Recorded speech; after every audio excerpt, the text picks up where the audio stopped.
690 and ESPN690.com. Do we even talk about the football games anymore around here? It's a subplot, a footnote here in this season that has gone awry for the Jacksonville Jaguars. 14-0 right off the rip. And then, you know what? The team played hard, tried their best, all those good things that you say to teams that are bad but don't get blown out. And that's just the way it is. Jaguars are a bad football team. They don't have enough firepower right now, whether it's the injuries or whether the players that they do have are just not good enough. They lose 24-12 to the Atlanta Falcons. One more week to go, folks. It's almost over. That's my Christmas present to you. Happy holidays. Happy Christmas week. Merry Christmas week. Happy Hanukkah. Happy holidays to all of you out there. Hopefully it's a festive time for you and your family. And people a little hop in their step today on a Monday because most of them know that the work week will be a little bit shorter. And hopefully that also means there's a little more family time ahead. I think for the folks that listen to this show and we talk to every day and see at the water cooler, meet at the grocery store, everywhere else, and talk about the Jags, we might all have a little hop in our step because it is almost over. This is the final week of the Jaguars season, and it got old in a hurry, and by December it was really old. We thank the Jags for the storylines of Tom Coughlin and Jalen Ramsey and Gardner Minshew and Nick Foles and all the rest here during the season, but it's that time, and you got to believe even the players want to get out of here. We have to wait an extra 3 hours or so because the NFL flexed the game to the afternoon because of tiebreaker ramifications in the wild card playoff race. Hope you had a good weekend. I'm not surprised at all at what happened with the Jaguars. I think the firepower on offense for Atlanta is much better, and it proved to be 500 yards of total offense.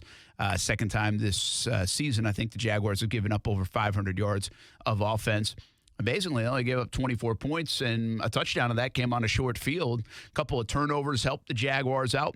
And you know what? They actually tried to mimic what they did in Oakland last week with a fourth-quarter touchdown. Then they were threatening again, and they come up empty on 4 downs, or it might have been even more of a football game, and then we might have been even questioning a little bit more the decision to go for 2 early in the game. I think even the decision to kick the field goal down in the red zone the first time by Doug Marrone, because it didn't look like they would get down there very often.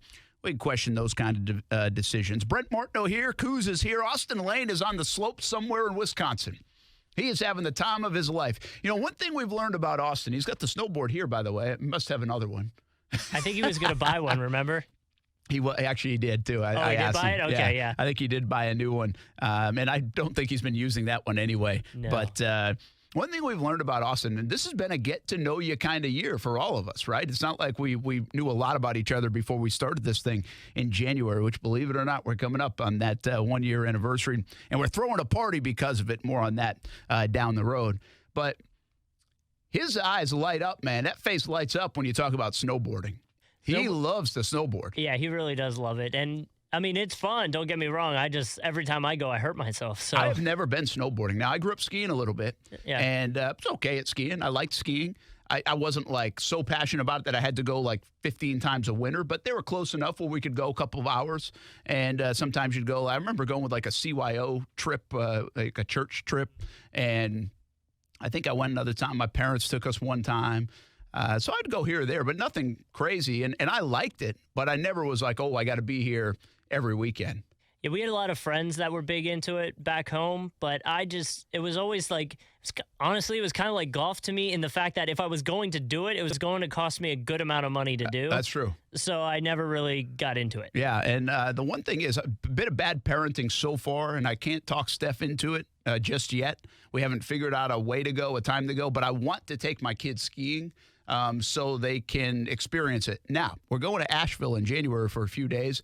If the setting is correct and right and we can go, we're going to try to do that for a day. So that might be it. But I even want to go out to like Colorado or Utah or one of those places and ski. I grew up skiing in New Hampshire and Vermont. Very good. But I would really like to go ski out there someday and experience it that way. I think we're running out of time with the kids. Not that, I mean, they're only 14, but high school hits and all that stuff, and it just gets too crazy to go do one of those kind of trips. So I'm not sure we'll even do it. But it's bad parenting so far. I wanted to take my kids at least to experience skiing at this point. Well, we went to Colorado in May and it snowed, so you might not have a pretty big window if you're trying to get out there in time. Because I was like, it's May and it's snowing right now. What is this? You can do that. By the way, what do you think of the Christmas sweater? I like it. Pulling it off here, a little gravedigger. What did they send that to you? I'm guessing. I forget. I think it was like 2 years ago, maybe 3 years ago. I remember seeing those. And the folks from Monster Trucks when it was coming to Jacksonville, which by the way is probably coming pretty soon, usually late January, early February. And they dropped us off some of the Christmas sweaters. I was like, all right, let's do it. So I got Gravedigger. I'm jamming today here on the show. We are going to have Mike Norvell, the new Florida State football coach. I don't know from a professional standpoint if I should rock the Christmas sweater during that, so I may change.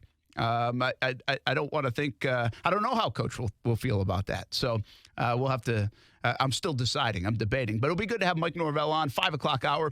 We'll have the new Florida State head football coach. Appreciate him joining us a couple days before the holiday. Hey, really cool story. Austin Reed is a young man from St. Augustine High School. He went to Southern Illinois. I really need to check this. I think it's Southern Illinois, the Salukis. No, Indiana State. Oh, gosh, I got to check it out. One of the two. To start his collegiate career, didn't play much, transferred to West Florida in Division II, and he leads them to a national championship. Really cool story. And I love it because we talk recruiting so much. And we talk about the Power 5 schools. And around here, everybody wants to go to Florida, Florida State, Georgia, all these places that everybody wants to go. And they want to play. And you want to walk out that tunnel and you want to hear the crowd. But what I always say to kids is go find your perfect fit, man. Go find a place you fit in well. And Austin Reed has done that. And I'm excited for him. I'm happy for him. I think it's a cool story. I think more kids need to find their fit. If you play high school sports around here, in my opinion, in almost any sport, this is what I tell my kids. I'm not even thinking about college. If they can play high school softball and high school baseball in this area, my belief is they can go play college baseball and softball somewhere. That doesn't mean they're going to Florida. Doesn't mean they're going to a Division I school. But if they want to go play somewhere, I believe they'll be able to play, even if you just experience high school sports around here. I know that's not a 100% thing, but that's my view of it. And I think that's how it can happen. So go find a play. If you still love to play, if you want to play at the next level, which I also encourage at any level going to play, because it's a great experience most of the time. You don't have to go where everybody's trying to go to the Floridas and the Tennessees and everywhere else. Go where it fits for your game, and you're going to hopefully play and have a great time. And I love that about Austin Reed. He's going to join us around 4:15. I want to talk to him a little bit about it and set a whole bunch of records. Pretty cool story coming out of St. Augustine. Austin Reed wins the national championship. All right, the Jaguars have not been a cool story this year. They've been a disappointing story. We know that. And where does it go from here? Again, so much of the storyline for the Jags is off the field. It's about what's going on in 2020, whether it's Gardner Minshew's audition continues. How did you think he did? Where do the Jaguars go with even a Leonard Fournette, final year of his contract? Will they pick up the fifth-year option? I think they will.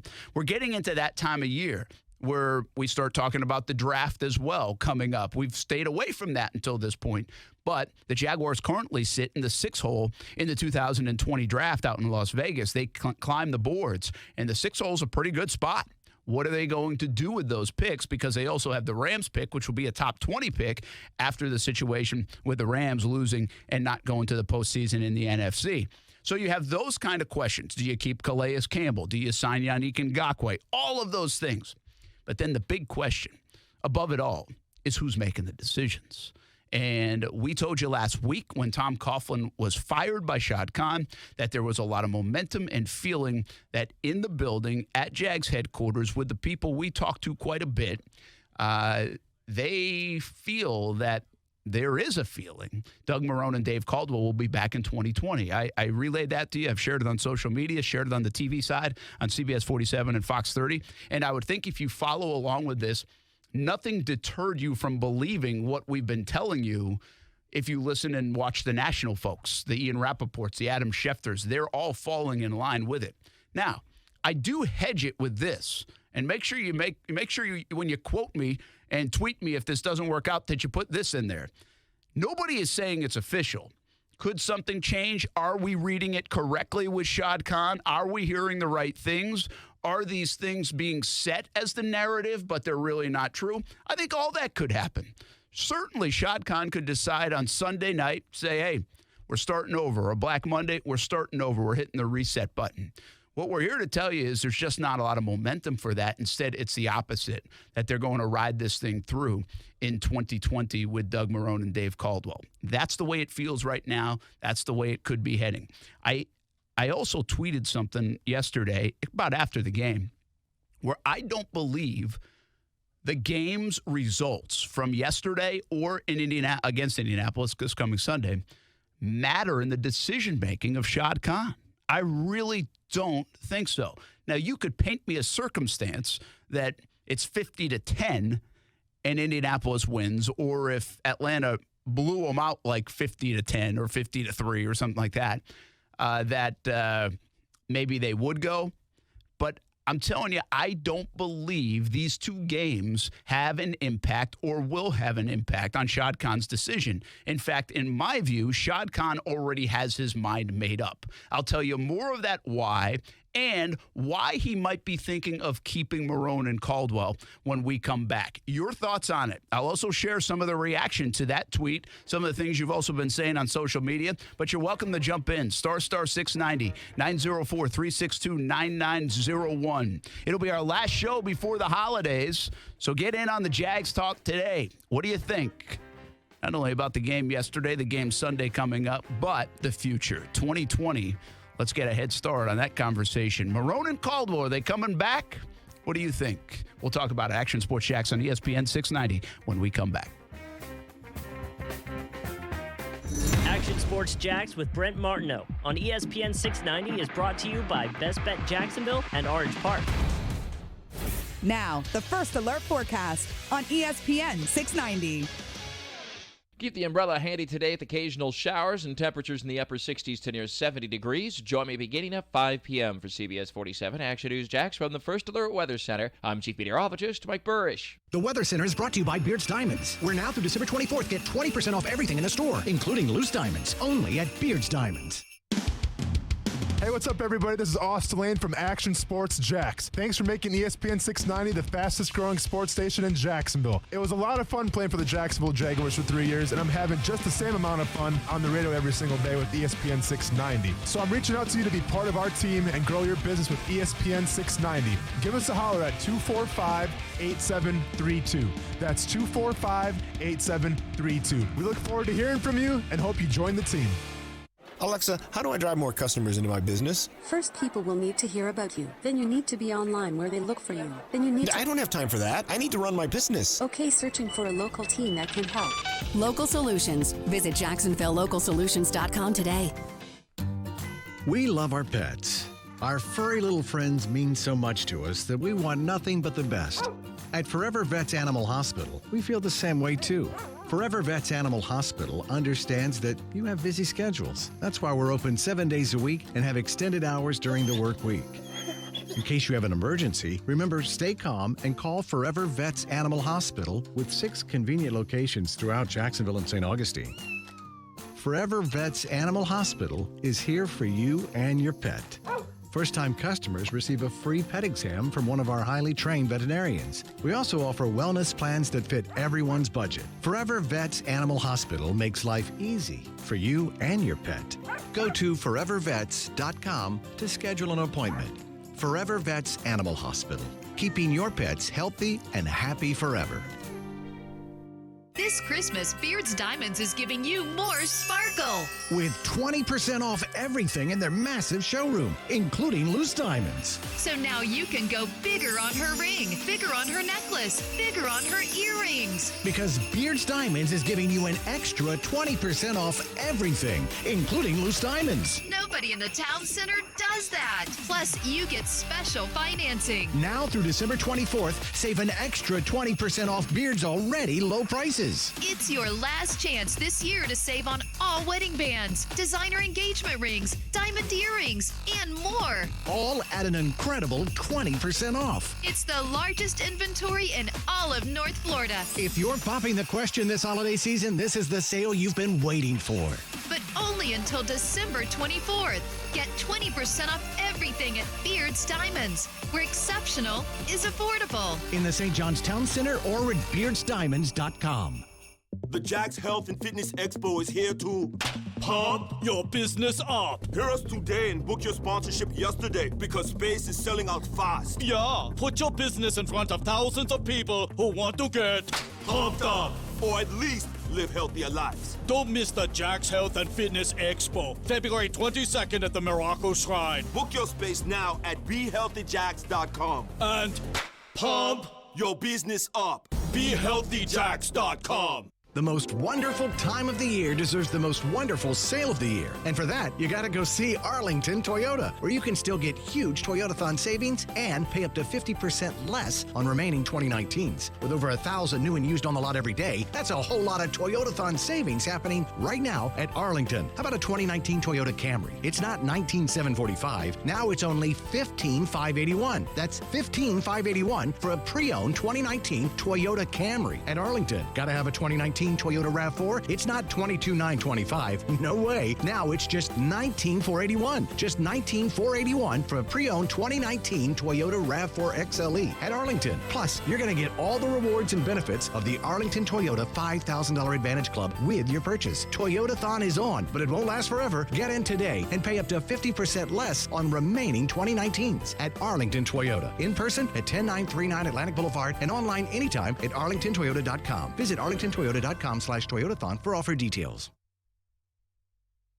Hey, it's Coos from Action Sports Jax on ESPN 690. Now, I know there's a ton of ways you can listen to the show, but did you know one of the ways is through a smart speaker? Yes, the Google Home, the Amazon Alexa. It's pretty easy to do. Just tell either of them to play ESPN 690. Try it out weekdays from 3 to 6 p.m., and you can listen to Action Sports Jax.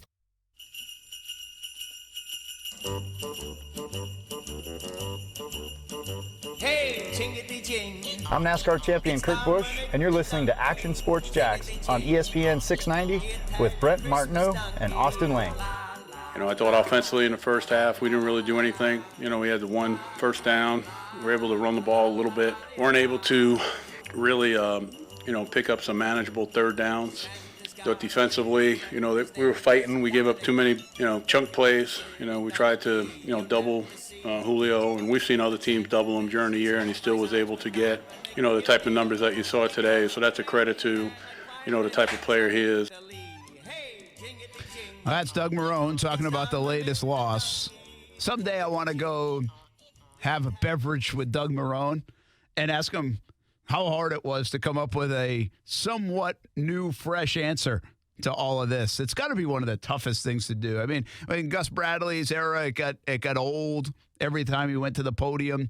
Doug Marrone has put a lot of the blame on himself, and quite frankly, it's gotten old. I mean, there's no other way to put it. I think he probably knows it too. I mean, he doesn't know what else to say. I'm not saying I couldn't advise them really to say something different, but it just sounds so old, and it gets so repetitive when we've heard it so many different times. How about this? We had this on Countdown to Kickoff yesterday, and then again last night on Action Sports Jax Primetime, CBS 47 and Fox 30, by the way, Saturdays and Sundays all year long. I still believe it's the only show in the country, half-hour shows, Saturday and Sunday in the local TV. So check it out if you can on Action Sports Jax Primetime. But 7 times this decade, the Jaguars have been swept by a division. Now, none in the AFC South, surprisingly, and maybe not surprisingly, because it would take, 6 losses against the division to do that. But twice now, I think it is, in the decade by the NFC South, and that happened again yesterday. All right, I tweeted this yesterday, right about after the game. I think wins and losses in last 2 games have zero to do with Doug and Dave coming back in 2020. Shad has already made up his mind, in my opinion.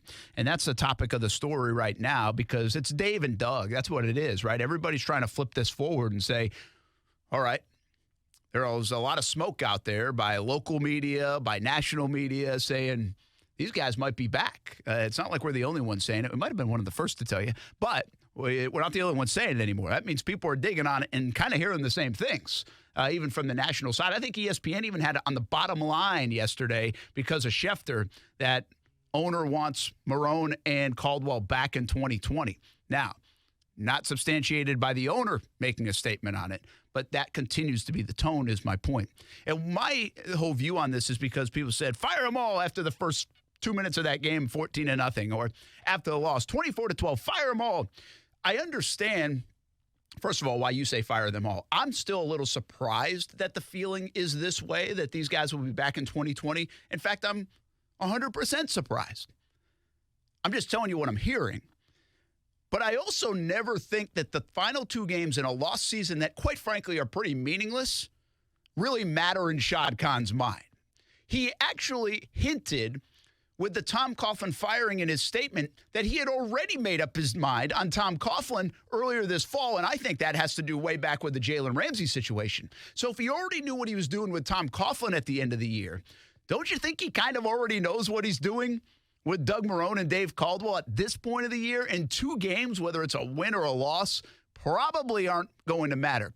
Alfie had a response to me on that, said, well, why didn't he just say that then in the statement? And I don't know. I don't know why he didn't say that in the statement. I'm just saying I think part of it was he wanted to put part of this bringing Doug Marrone and Dave Caldwell back will be to say it was Tom Coughlin's fault, the way things were running. Again, Shad Khan did this with Gus Bradley. He put it all on Gus Bradley, brought a lot of the people back other than Gus Bradley. Well, now I think he's going to do a similar thing with Tom Coughlin and say, this is all on Tom Coughlin. And we know it's not all on one person, but I think he's going to say that and kind of, hey, here's the scapegoat. Here's the guy being fired for it. Now let's see if it works better with just these 2 guys going at it. I think that's the situation we're getting into. And on top of that, the embarrassment of the NFL grievances. Now, you got to remember, the reason why they fired Tom Coughlin last week, at least again, in my view, is because of the grievances. There was an embarrassment. They had to squash that tone. I think Shad Khan did not want on Saturday and Sunday broadcasts in the NFL all the pregame shows talking about the Jags and these grievances and 25% and Tom Coughlin and all this, the Jags organization in a bad light. So the best way to do that, and they might have still done that, but the best way to do that is to at least cut off that part of it. And most people believe that that was Tom Coughlin at fault for these grievances. So you fire him on Wednesday. You say it's all about Tom Coughlin. You shake off the embarrassment of what just happened last Monday with that NFLPA letter. You start to clean that up as quick as you can, and therefore it's just a Tom Coughlin thing. Meanwhile, you hang in the balance with Doug Marrone and Dave Caldwell to keep those guys kind of on edge as well for these next couple of weeks, because they certainly haven't earned a vote of confidence, and not with the performance on the field. But I'm just saying, I think deep down, I think Shad Khan already knows what's going on, and these 2 games will not change one way or another what he decides to do next Sunday night and next Monday at some time on the future of Doug Marrone and Dave Caldwell. So that's kind of my vantage point of it. We'll get to some of the responses from that tweet yesterday and what you guys had to say about it. And you're always welcome to jump in. Star 690-436-9901. I'll give you some reasons why I think Shad Khan would maybe think this way, because I'm trying to put myself in Shad Khan's position. And I'm trying to come up with, how can't we hit the reset button here in Jacksonville? Because quite frankly, I think that's what I would do. I would hit the reset button in Jacksonville. And I like a lot of those folks in that building. There's nothing against them. I just think given the fact of this season and last season and where this thing has gone, I would probably hit the reset button. But I've also tried to wrap my arms around, okay, why would he be thinking this way? Give you some of those answers in just a bit. But let's go to the lines. Josiah's on the line right now. Thanks for listening to Action Sports Jax on ESPN 690. Happy holidays, man. How you doing? I'm doing good. How about you? Good. Well, I just wanted to know, I got 2 things. One, how do we keep Doug Marrone after 2 double-digit loss seasons? And then my other question is, draft-wise, with our high pick, if Andrew Thomas, the left tackle from Georgia, drops to us, would you rather have him or would you rather take Eric Brown, the defensive tackle from Auburn? All right, Josiah, I appreciate it, man. Thanks. Happy holidays. Thanks for listening to Action Sports Jax on ESPN 690. You're more than welcome to call in as well. Star 690-904-362-9901. All right, first question first. How does Doug Marrone keep his job after double-digit loss seasons? It's a great question. So let me answer that part of it right now. How would they say, okay, you've earned the opportunity to come back, especially, we have to remind people, Shad Khan issued a statement at the end of last year when some folks wanted this regime gone then, which I didn't, in fairness. I said, you just went to the AFC Championship game. You can't get rid of him a year later. That doesn't make a lot of sense to me. But why would you keep Doug Marrone? Doug Marrone specifically is the question from Josiah. I think he did an unbelievable job of managing all this stuff, of what to say in front of a microphone, how to address the team, how to keep the team together, how to keep the team wanting to play for him and at least play hard. I know it didn't look like it at times with all those blowouts, but I do believe they're still playing hard. I think that's been witnessed the last couple of weeks. You could easily throw it in this time of year, and the Jaguars have not. I think they played hard yesterday. I think they left it out there. They're just undermanned, and they're not very good. So I think those things do matter, that there's a lot of respect there for Doug Marrone from the players. I also don't think that's why you make a decision to bring a guy back. There's a lot of players that like their coach. I mean, players loved Gus Bradley too, and they knew it was time by the end of that run that a change was coming no matter how they felt about Gus Bradley or any coach that, for that matter, across the league. I think the wrestling back and forth, at least from what we kind of view, that jockeying for how I want to do things for Doug Marrone is really the olive branch that might be extended by Shad Khan. Not so different than how the Jaguars set up Gus Bradley those first 2 years in Jacksonville. Set him up with a brutal roster. It was awful. That means everything was on winning in that third year and then eventually that fourth year. But for the time being, winning in that third year. I think for Doug Marrone, he never really got to do it his way because Tom Coughlin was doing it his way. And then until Marrone said, I don't care what anybody else is saying, I am doing it my way. And that's what he decided to do in 2019, in my view. So I'm trying to make sense of it, Josiah, to say, why would Doug Marrone be back? And those are some of the reasons. I'm going to add another reason here. There's a lot of people out there right now, I think, that if I said, okay, Doug Marrone is let go, and you can have Ron Rivera, the former Carolina Panthers head coach, you'd be like, yeah, let's do it. Let's get Ron Rivera in here. Well, go look at Ron Rivera's track record. Ron Rivera had 3 really good seasons out of 9 in Carolina. He did it, by the way, much of that time with a franchise quarterback, and Cam Newton won MVP the one year, I believe. So a quarterback that was playing well at times. If you do the math, it's still 1 winning season out of every 3 years. Not really much different than Doug Marrone just did here in Jacksonville. So I think if you add all these things up, and it's less about what Doug is doing, because to me, those warts of the 5 games after he had this team in position to be blown out in the fashion they were, that goes back to the head coach. The penalties and some of the lack of offense in this last 6 weeks, especially, where I think they've scored 22 points combined in the first half of games, that goes back to the head coach and his coaching staff. So there are no excuses for that. I can't even come up with a good reason for those 5 games and this offensive struggle all of a sudden in the last month and a half, because they have not been beat up by injury. This offensive line has been maligned at times. Well, Doug's an offensive line guy. So I don't know where the excuses will fall from that standpoint. The defense is a different story, I think, because it's been kind of obliterated to what we thought it was going to be. So all those things add up. And I'm not really sure it's what Doug Marrone did on the field for this team in performance. It's more about what he did off the field, plus that difficult situation that we now feel like it was inside Jags headquarters with the Tom Coughlin and Doug Marrone way, whatever way that was. And I think maybe Shad Khan says, we didn't put you in a very good position to succeed. So maybe that's why he says, we're going to give you another chance. Now, there's a couple of other things. This is not really much to do with Doug Marrone either.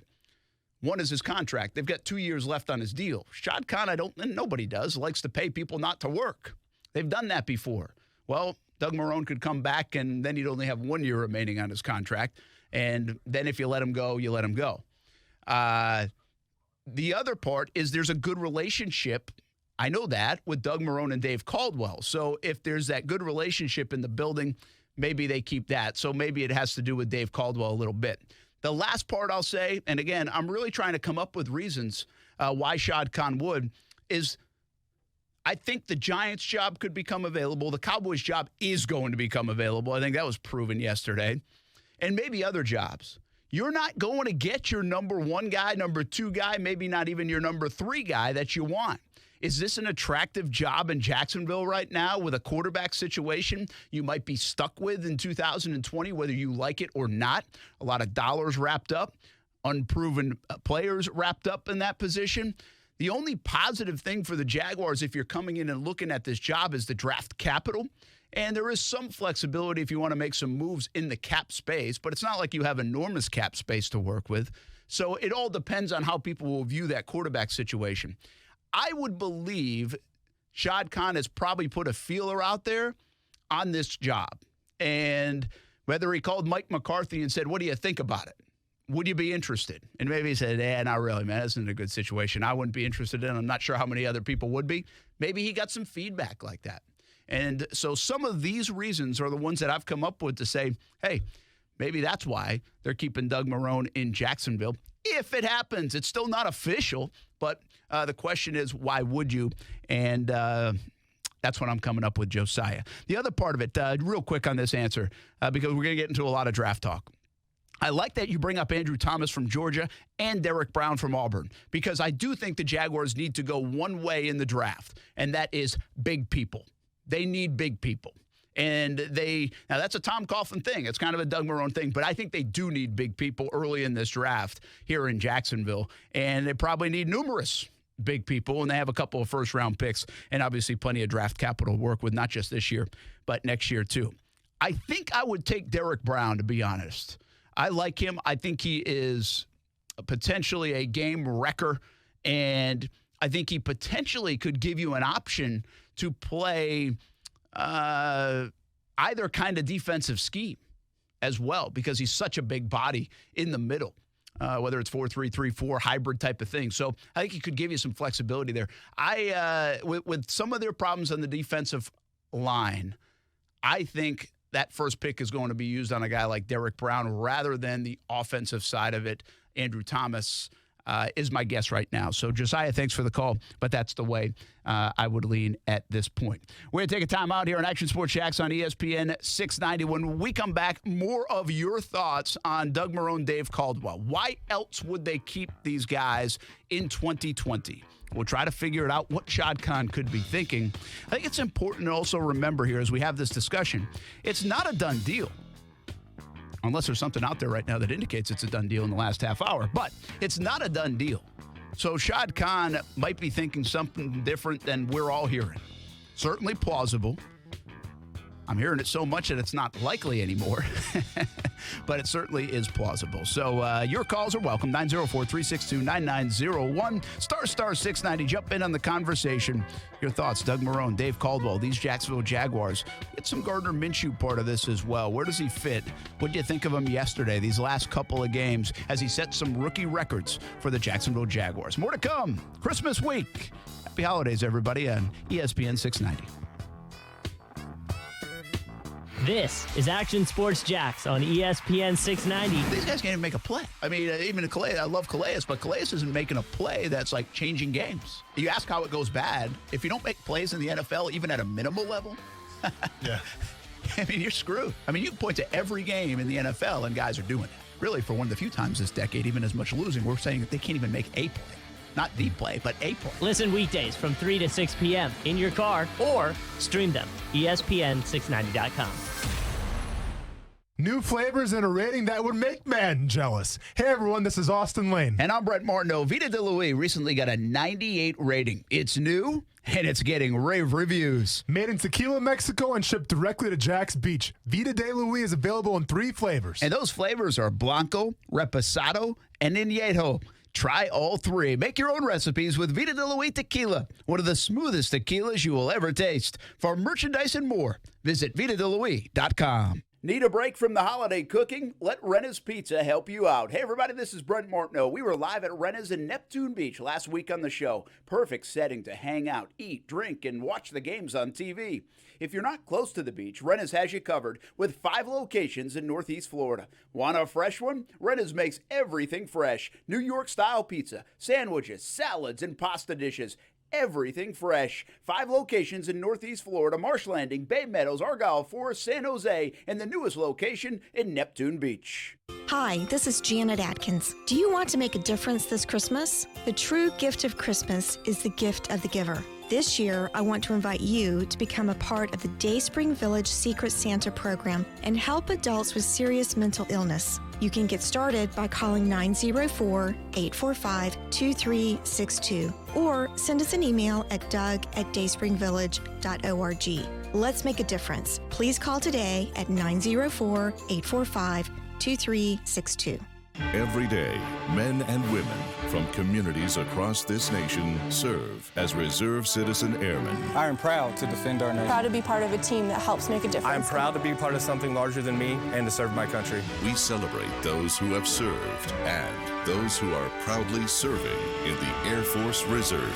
Our mission is to fly, fight, and win in air, space, and cyberspace. I am proud to be a member. I am proud to protect our... Proud to serve in the U.S. Air Force Reserve. Happy holidays from Mr. Chubby's Wings, the best wings in town. Hey, everybody, this is Brent Martineau. It's not just holiday season. It's football playoff time. It's bowl season. It's party time. So bring the party to Mr. Chubby's Wings. 2 locations, the West Side and Fleming Island.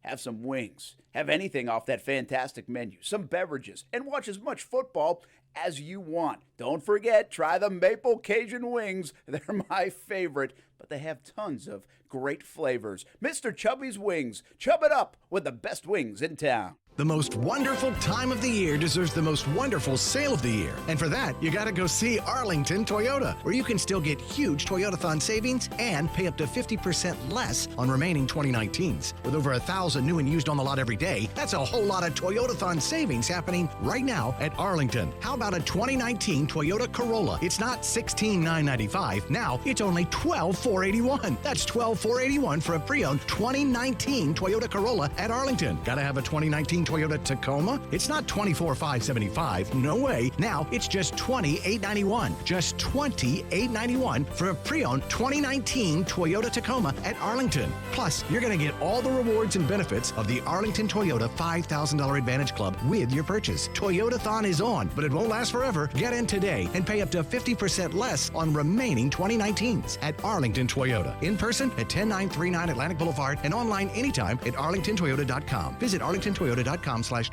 for offer details.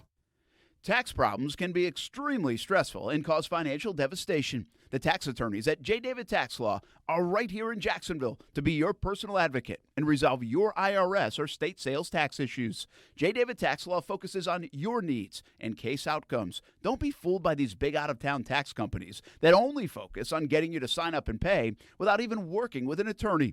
At J. David Tax Law, only highly experienced tax attorneys will represent you. Get the help you need with tax debt, payroll taxes, bank levies, wage garnishments, tax liens, and unfiled returns. If you have federal or state sales tax debt, have a sit-down with J. David Tax Law. Your first step is a no-cost consultation. Call J. David Tax Law at 904-507-4777, 904-507-4777. Peace of mind only a click or phone call away, 904-507-4777, or go to jdavidtaxlaw.com. When the time comes to get your roof replaced, call Big Fish Roofing. We don't require any upfront deposits, and we are locally owned and operated by Jacksonville natives who have built their business on quality and integrity. At Big Fish Roofing, we know your roof is the first line of defense against the elements, so we make sure to deliver a quality project in a timely manner. You can find us at bigfishroofing.com or facebook.com/bigfishroofing, or give us a call at 904-685-8334. Hey everybody, it's Brent Martineau from Action Sports Jacks. There's a good chance you have a smart speaker, so use it with ESPN 690. Stay up to date on the Jags and all things sports by telling Alexa or Google to play ESPN 690. It's as easy as that. Make sure you listen weekdays 3 until 6 p.m. on ESPN 690. Hey, it's Dan Lebitard from the Dan Lebitard Show with Stugotz. You're listening to Action Sports Jacks with Brent Martineau and Austin Lane on ESPN 690 and ESPN690.com. And we're doing everything we can. We're busting our tail trying to figure it out. I don't think there's any magic switch or anything, that just can happen, but we're going to do everything in our power to make it right. Hey, happy holidays, everybody. That's Gardner Minshew. I think there'll be some Gardner Minshew jerseys under that tree, don't you think? Got to be a bestseller. I'd imagine there are not going to be other jerseys there. Probably not. Maybe Fournette. Yeah, Fournette. If you bought a Foles one early Christmas shoppers. That's true. That's a good question, Josh Allen, I think, is becoming a little bit more of a popular one. Ramsey was really popular for a long time. So Gardner Minshew's the one right now, though. And we're going to get into Gardner Minshew a little bit, but, man, the jury is still out on Gardner Minshew, too. I think he had some moments again. I think he showed why they're playing him with his feet. And I still think some of the lack of chances he's taking, I almost wish he would be a little bit more risky with the football at times. I'll say this, though. We're going to talk about it. One of the things he's really corrected, he hasn't fumbled since London. Now, he didn't play for a couple games, but now we're talking 2.5 football games, and he hasn't fumbled since that London game. So that is something, obviously, they gave some attention to. He did, too, and he's done a nice job of that. So give him credit where credit is due. Going to continue talking about Doug Marrone, Dave Caldwell. Let's go to the lines again. South Beach, Gary. Merry Christmas. Happy holidays. Gary, what's up? Merry Christmas, Brent. Austin. Brent, it's hard for me to believe that the Jacks are given as much utmost effort as you're saying when you look at Miami, Cincinnati, New York Giants, Washington Redskins. All of them have gaping holes in their personnel, and they all scored 35-plus points yesterday, with the Jags scoring 12. And instead of these retreads that are brought up, McCarthy or Ron Rivera, how about getting somebody from the college ranks, either Matt Rule or Lincoln Riley, or Greg Roman, the Baltimore Ravens offensive coordinator, because these retreads rarely work out. South Beach, Gary, thanks, man. Appreciate the call. Happy holidays to you. And listen, I am big into that, okay? I'm a big believer that I'm a new blood guy. I don't love the retreads. Now, the NFL can be a little bit different because you've seen some success with coaches that have been on their second stint, especially. Listen, Tom Coughlin was on his second stint in New York, and they did well with the Giants. Obviously, Bill Belichick's the greatest example of all time when it comes to that. But there has been some success in that role. So it's not always a bad thing in the NFL. It's not always a bad thing everywhere else. It's a risk to take somebody who's kind of that new blood feel, whether it is college or a coordinator, someone like that. So I understand the risk involved. I don't mind that, South Beach Gary. I think the Rule thing, the more I read on him, he wants the absolute perfect situation. And if you read some articles on Matt Rule, how you could put Matt Rule here in Jacksonville is beyond me. Now, I'm not saying I wouldn't want him here, or I'm not saying Shad Khan wouldn't want him here. I'm just saying I don't know how he's coming here given what he said. Now, is he a man of his word on what he said and wants to stay at Baylor? It's got to be a perfect situation, this, that. Again, I don't know. We'll see. Is the New York Giants a perfect situation for him? Is the Dallas Cowboys potentially, if they were to come calling, he's already in Texas? Maybe. So I think part of this whole conversation and what I've gotten into here today is it's not necessarily when we ask, hey, why is Doug Marrone and Dave Caldwell even being considered to come back in 2020? It's not this resume that they're going to show you to say, wow, look at that, look at that, look at that. I think it's a little bit to do with the attractive nature of this job right now. And I don't think this job, although it does have some attractions to it, draft capital, some nice young core players, maybe 2 pass rushers you could have for a really long time. DJ Chark has been promising. Leonard Fournette has done a nice job, whether you think he should have been drafted top 5 and is one of the top 5 backs, all those things. If you're looking at it from an outside looking in, you don't care about that stuff. You're saying, I can work with Leonard Fournette. You have a young right tackle in Jawan Taylor. You have some nice players. Miles Jack, I don't know where he fits on that landscape of things.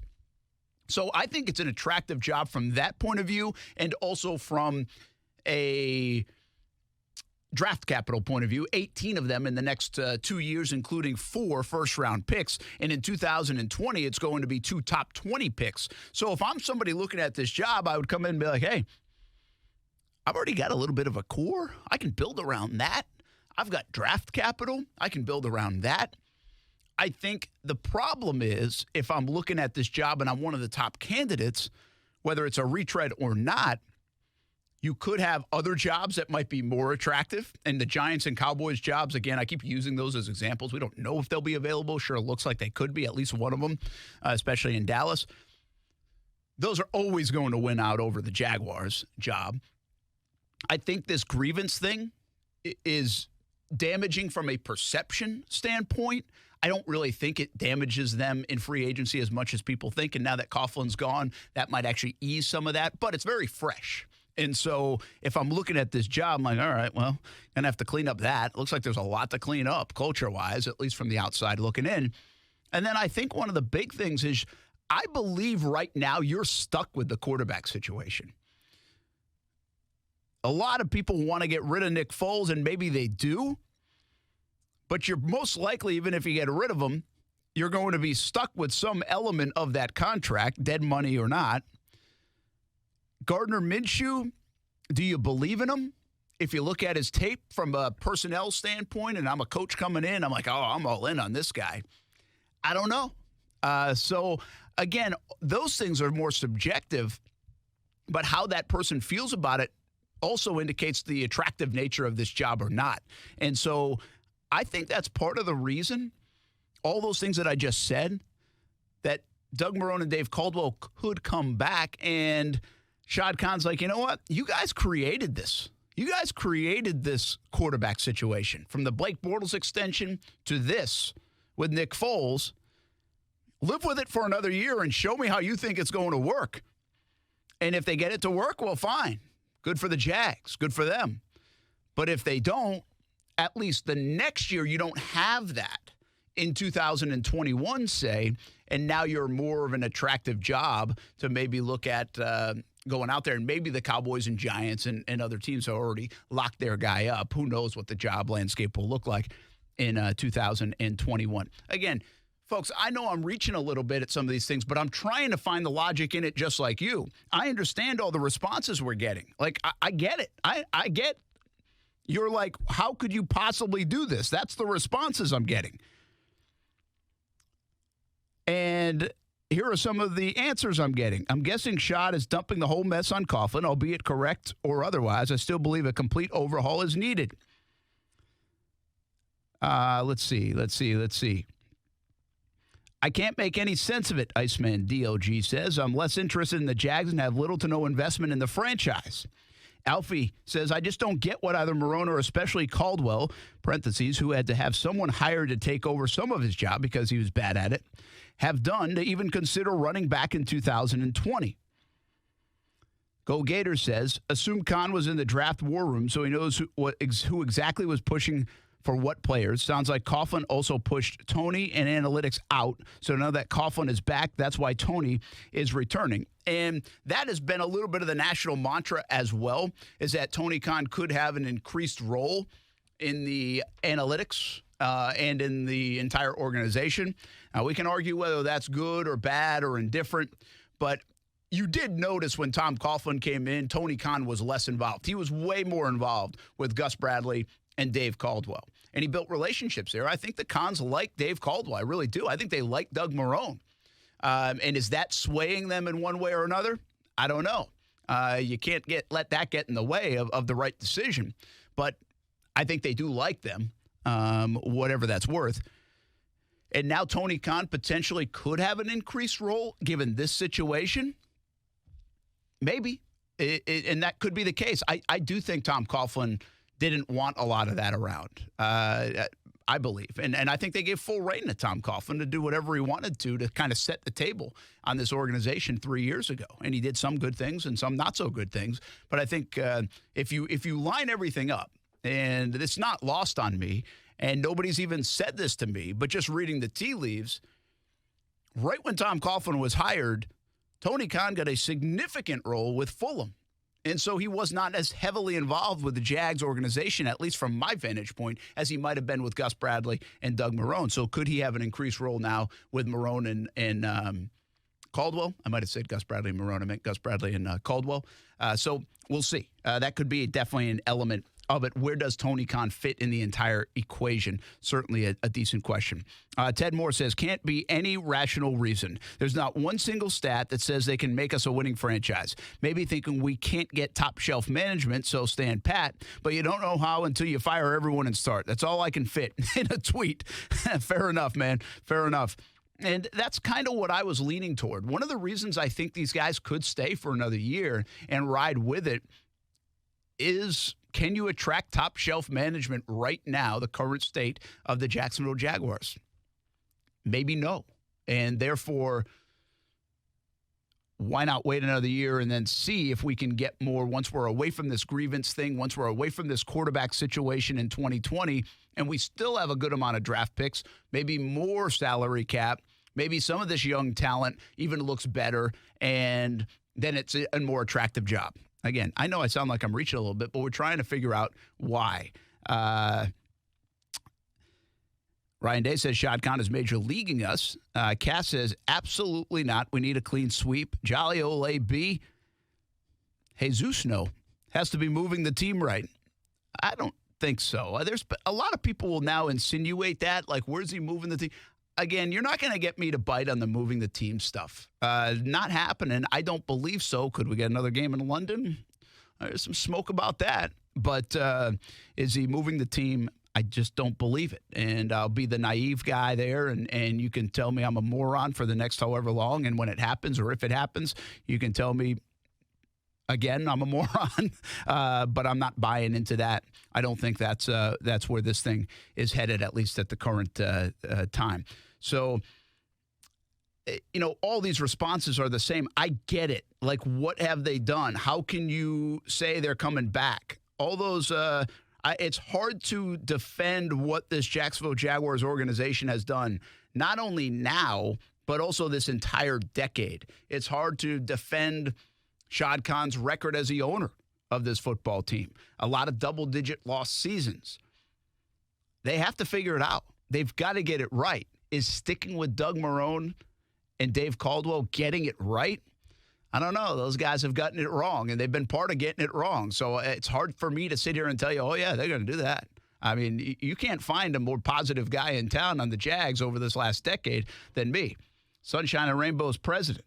But I am not here to tell you that these guys are going to win big if they stay in 2020. I can't come with you on that. I'm trying to find reasons why it would even make sense for that.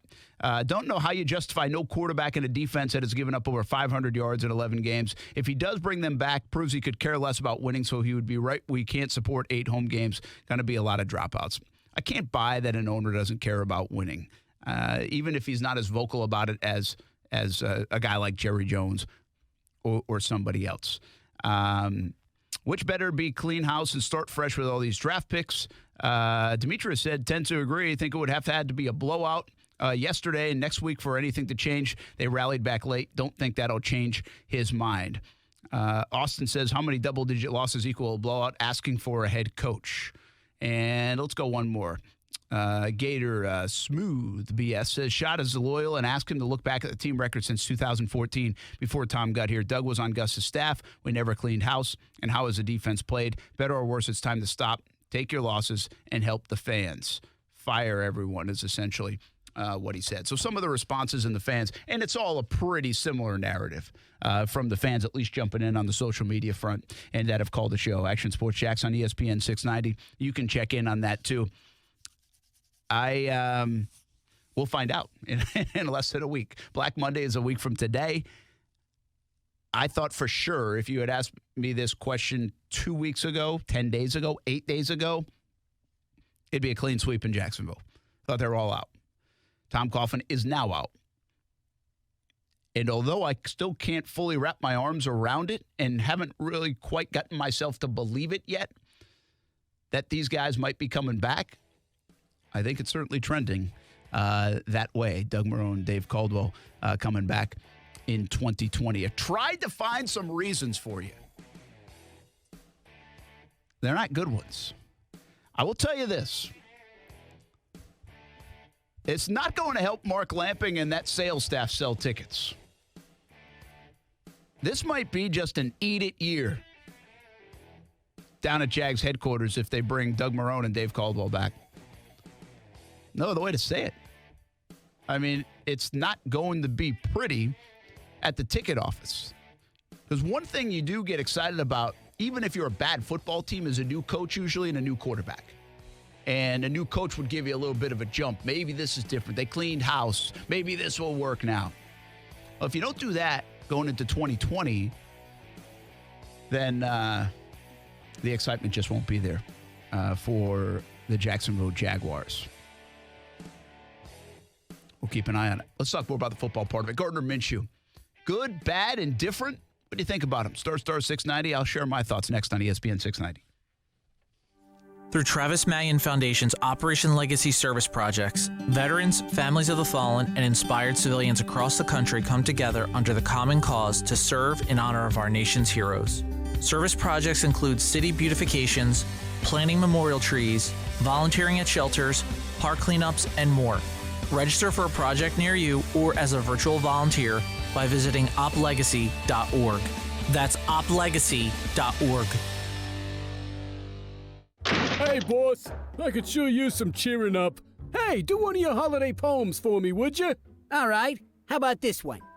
'Twas the week before Christmas, and all through the town, Safe Touch was gone. They were nowhere to be found. Oh, I like it already. The do-it-yourself alarms, just as simple as pie, claim to be good, but crooks know it's a lie. Yeah, we do. No more stressing about Safe Touch's response guarantee, 'cause the do-it-yourself alarms don't have one, you see? Do-it-yourself alarms have no response guarantee? And that's why it's plain to see that the Crooks Are Us rule reminds us every day staying away from Safe Touch houses is the price we gotta pay. Crooks know to stay away from Safe Touch houses. Hi, I'm Lester Jackson, president of Safe Touch Security Systems. No one beats our technology or our price. Call Safe Touch today at 888-723-8682 or go to safetouch.com. State license number EF233. It's time for some straight talk. You know those football players who are all talk, no show? Well, big wireless carriers aren't much different. Well, Straight Talk Wireless doesn't give you the hype, just the savings. For just $45 a month, you'll get the unlimited plan with 25 gigs of high-speed data, then 2G. No contract. All on the same 4G LTE networks as the big guys, but up to half the cost. Savings delivered right to your wallet. Only at Walmart.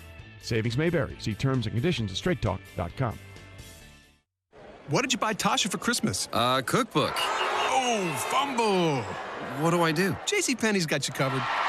The clock's ticking till Christmas, and your JCPenney associate will help you find something that sparkles as much as she does. Get an extra 20% off with your JCPenney credit card and coupon. Use it to get up to 80% off fine jewelry red bow deals, or to get 70% off select gold and silver jewelry. JCPenney. Offers valid through 12/24. Credit offer subject to credit approval. Exclusions apply. See jcp.com for coupon and details.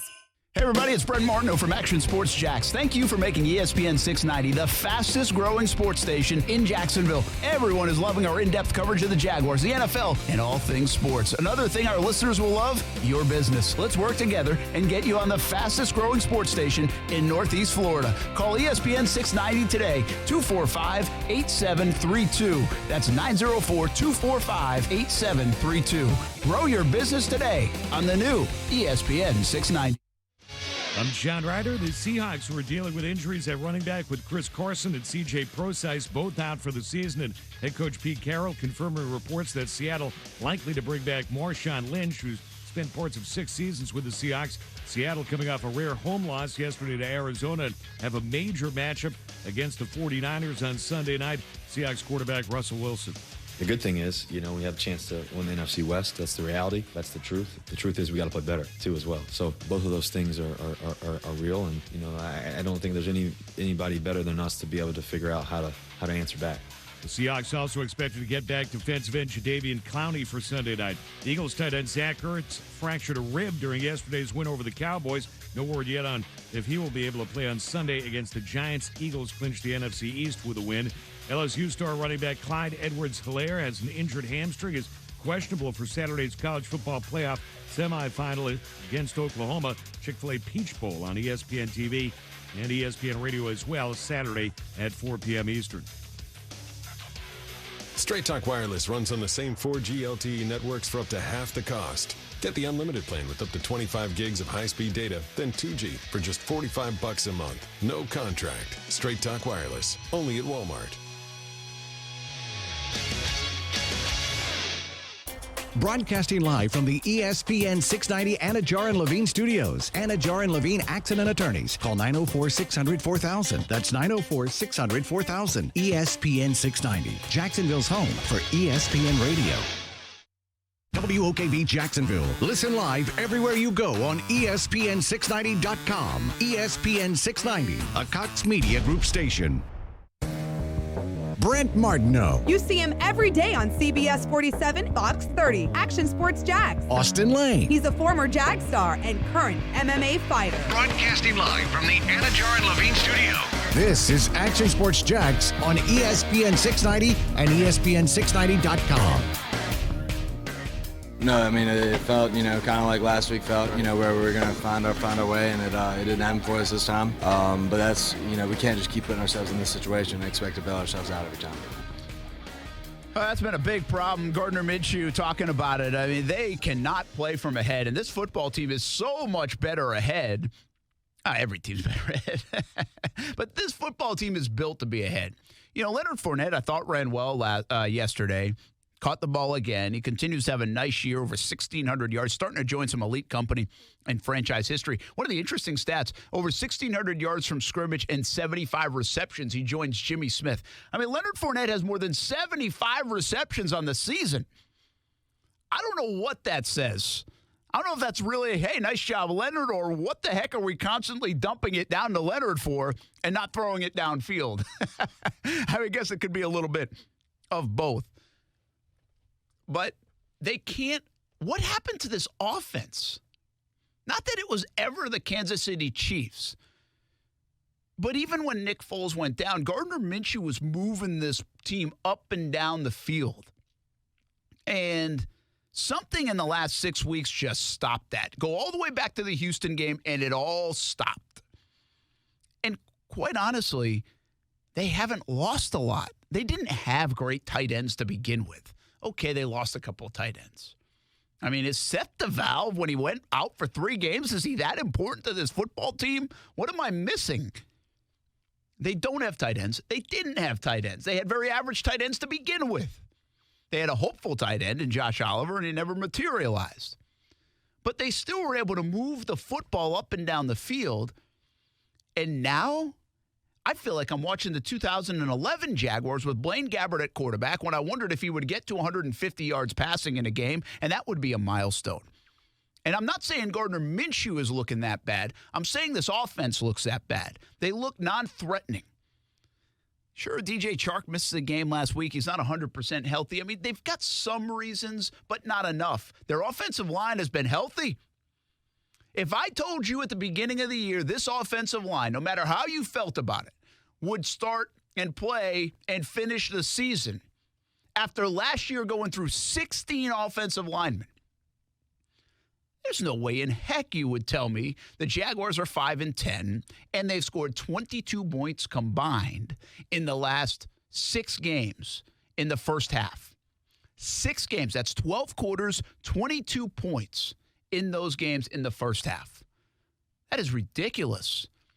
And yes, all teams want to start fast, but think about the ramifications of that. On top of the offense not doing well, the defense has been awful for the most part. They've gotten better the last couple of weeks in a weird way, at least from a points total given up. But they were so bad for that 5-week stretch. So therefore, you're down at least 2 scores going into halftime, if not more. That means the other team can run, so your defense and your sack eaters, your Ngakwe's and Allens and Campbells can't get to the quarterback. When you're trailing in football games, it's so much harder to get turnovers because the other team isn't taking chances. Your possessions dwindle because they're running the football, and usually with success, the way this defense has given up in the run game. And offensively, I think the biggest part of this is you can't use Leonard Fournette the way you want to use Leonard Fournette. Fournette had 15 carries for 71 yards, and he never gets the chance anymore to get to 22, 23, 24 carries. I mean, that's what you want to be able to do. And if you're doing that, you then can use the play action, which this offense is completely built around, to run the play action and open things up downfield. I mean, that's an amazing stat. 22 points in 12 quarters in the last 6 games to open up games. That is brutal. So, with that all said, and if you got any suggestions of what happened to this offense, is it John DeFilippo? Is it simply the offensive line just isn't good enough?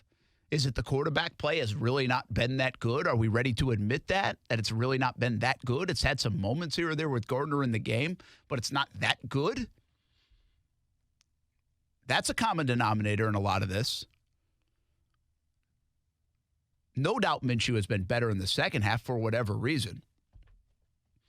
So all these things add up to just puzzle me about this offense on why it hasn't been at least moderately better. I'm not looking for it to be a top 5 offense in the NFL, to match Drew Brees and the Saints and Mahomes and the Chiefs or the Ravens and Lamar Jackson. I'm not asking for that. You know what?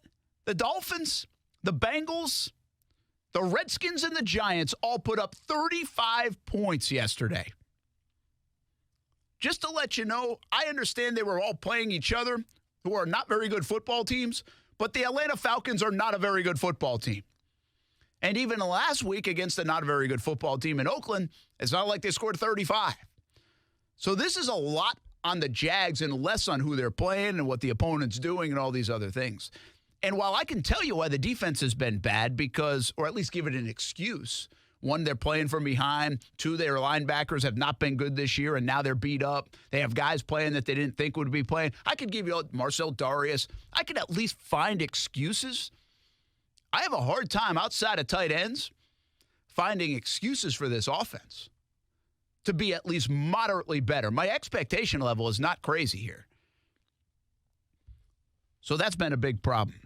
Kuz, any comments on the offense over there on Facebook? There's actually a lot of Nick Foles love going on right now. Really? Which I thought was kind of surprised. And then there was another one saying that if you keep Doug, that you might want to go for Trevor Lawrence next year. Well, again, that's a good thought because, again, this could be dialing up to 2021 where everything might be better for the Jaguars to ride this part of the storm out. And you never just say, hey, we're throwing in the season. Listen, if the Jags do well with Doug Marrone and Dave Caldwell, that's one thing. But if they don't, at least they've ridden the wave down the hill, and now they start fresh in 2021. I mean, could it be as simple as that from Shad Khan's point of view? He looks at this whole landscape and says, you know what? I think it's better to start fresh in 2021 than it is 2020. I mean, can you do that? It's a weird thing to say, right? If I'm not really fully confident in this, but I'll be more confident next year. That's kind of the way I look at it. That's the only thing I've been able to come up with. But back to this offense. What the heck happened to it? And now the Gardner Minshew conversation. What else you got about Foles over there? Pretty much saying that the O-line couldn't block for him, so that if they got an O-line to block for him, he would do better than Minshew would be doing. Yeah, Foles is going to get, if Foles defenders, they're going to point to the offensive line. That's fine. I don't know where the Foles thing is. I know people are off the Foles wagon. I saw Foles play 2.5 football games, essentially, this year. Well, 3, I guess, if you count the opener. And the Jags have been so bad in this stretch over the last 2 months that I kind of feel like my hands go up in the air almost like they did last year with the Bortles conversation and Cody Kessler in the game. It's like nothing's working. Nothing works in November and December the last 2 seasons for the Jacksonville Jaguars. That, by the way, is not something I would put on my resume if I were Doug Marrone, because that's an important time of the year for football. Now, in 2017, it did work, but in 2018, 2019, certainly hasn't. Let's go to the phone lines. I think you said Joey. Joey's on the line. Thanks for listening to Action Sports Jax on ESPN 690. Man, happy holidays. Brett, how are you doing today? Good. Oh, man. Can I talk about this Jaguar team for a second? You sure can. I am a big fan of the Jacksonville Jaguars. I have been with the Jacksonville Jaguars organization since I've been a little boy, and I've got to say, this O-line has no protection for either Nick Foles or Gardner Minshew. I believe back in 2017 when the Jaguars got robbed from the Patriots and friggin' Miles Jack got called back to interception, I was sitting there watching the Jaguars football team with a New York Jets fan. And when I heard Jacksonville Jaguars selected Nick Foles, I'm wearing Nick Foles' jersey right now. But I've got to say, I believed in this team. My mom was a fan of the Jaguars, big time. But when I hear that Tom Coughlin got fired from Jacksonville, it's got me thinking about, what is actually going on with this team. All right, Joe, appreciate it. Thank you for the call. Happy holidays. Thanks for listening to Action Sports Jax on ESPN 690. I mean, I think a lot of people are wondering the same things. What's going on with this football team? What's going on with this organization? Where is it going in 2020 and beyond? And really, how do you fix it? How do you fix it when you've tried a myriad of different things, right or wrong, to fix it? And I continue to say the one thing this organization hasn't tried probably hard enough is taking the chance to be cutting edge in the football office, on the football field. You look at, I'll show you the examples, okay? And here's 3 of them. Go back to the Seattle Seahawks. They signed Matt Flynn to a big deal. They take Russell Wilson anyway. And not only do they land on Russell Wilson, but they have the guts to say, you know what? Russell Wilson's better than this guy we just signed for. What did Flynn sign for, like $50 million? And they go with him. And it works. That takes guts. That's cutting edge, in my opinion. It doesn't mean cutting edge always doesn't mean innovative. Cutting edge, to me, is a little bit about vision. And sometimes it is innovative. And sometimes it's just having the guts to make a call. Seattle did it. Go back most recently to Kansas City. They've got Alex Smith. They say, you know what? We love this Patrick Mahomes kid. We think he is sensational. We're already in a pretty good spot. We're winning football games. Alex Smith, pretty good quarterback. We're going to trade up and get Patrick Mahomes. They did. And look at Patrick Mahomes. Look at Kansas City. It was worth it. They made the right call. Had an unsettling year because, oh, boy, what are they going to do? Patrick Mahomes, they just drafted him in the top 15. Alex Smith is doing this and that. Well, they knew what they were going to do, and they had the vision to see it and the guts to do it. The latest example is obviously the Ravens, a team that offensively had kind of been stuck in the mud. Boring, physical, tough defensive football team, likes to run the football. John Harbaugh says, you know what? We can go fix this thing. We can do this. We can change this. Let's go get Lamar Jackson. Let's cater to him. Let's change the offense. Let's use the skill set. And bingo, it's working here 2 years later. That's what the Jaguars have to do, in my opinion, to fix it and find it. I don't get paid for that. We'll figure it out. We'll try to suggest things. My job's not on the line if I suggest the wrong thing. But you got to have that kind of vision. You got to be able to make that kind of call. You got to have those kind of guts to be able to do it. The Jaguars, if you really look at it in the last 3 years, instead of moving forward, they tried to go backwards with Tom Coughlin and try to revisit 1995. Not a good move. Bad move in the long run. It's not working. Jaguars have to find something that works. I'll tell you something that works. It works for a local kid who led his team to a national championship this weekend. We'll get more into the Jags, but first, the conversation with Austin Reed on his latest success. Pretty cool story coming up next on ESPN 690. Action Sports Jax with Brent Martineau on ESPN 690 is brought to you by Best Bet Jacksonville and Orange Park. Now, the First Alert Forecast on ESPN 690.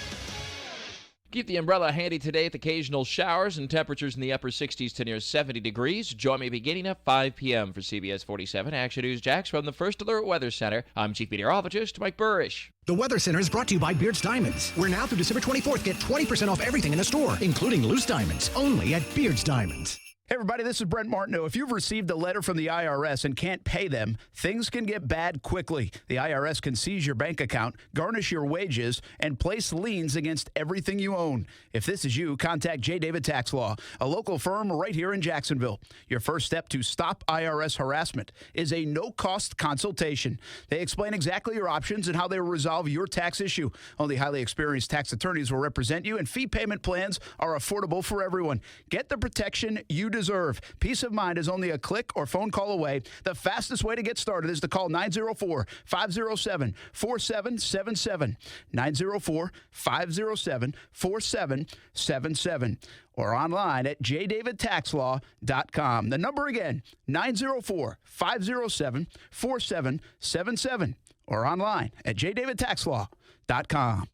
Peace of mind. It's one of the most important things we can have and sometimes the most elusive. I'm Eli Anajar from the law offices of Anajar & Levine. Auto accidents are tough enough, but can be downright scary if the other car leaves the scene before the police arrive. You may still be able to make a claim if there is available uninsured motorist coverage. Call us to help ease the fear and help you present your claim. Call the law offices of Anajar & Levine at 904-600-4000 for a consultation. That's 904-600-4000. Office in Jacksonville. Need a break from the holiday cooking? Let Rena's Pizza help you out. Hey, everybody, this is Brent Martineau. We were live at Rena's in Neptune Beach last week on the show. Perfect setting to hang out, eat, drink, and watch the games on TV. If you're not close to the beach, Rena's has you covered with 5 locations in Northeast Florida. Want a fresh one? Rena's makes everything fresh. New York-style pizza, sandwiches, salads, and pasta dishes. Everything fresh. 5 locations in Northeast Florida, Marsh Landing, Bay Meadows, Argyle, Forest, San Jose, and the newest location in Neptune Beach. Hey, it's Coos from Action Sports Jax on ESPN 690. Now, I know there's a ton of ways you can listen to the show, but did you know one of the ways is through a smart speaker? Yes, the Google Home, the Amazon Alexa. Pretty easy to do. Just tell either of them to play ESPN 690. Try it out weekdays from 3 to 6 p.m., and you can listen to Action Sports Jax. Now, back to Action Sports Jax on ESPN 690 and on your smart speaker.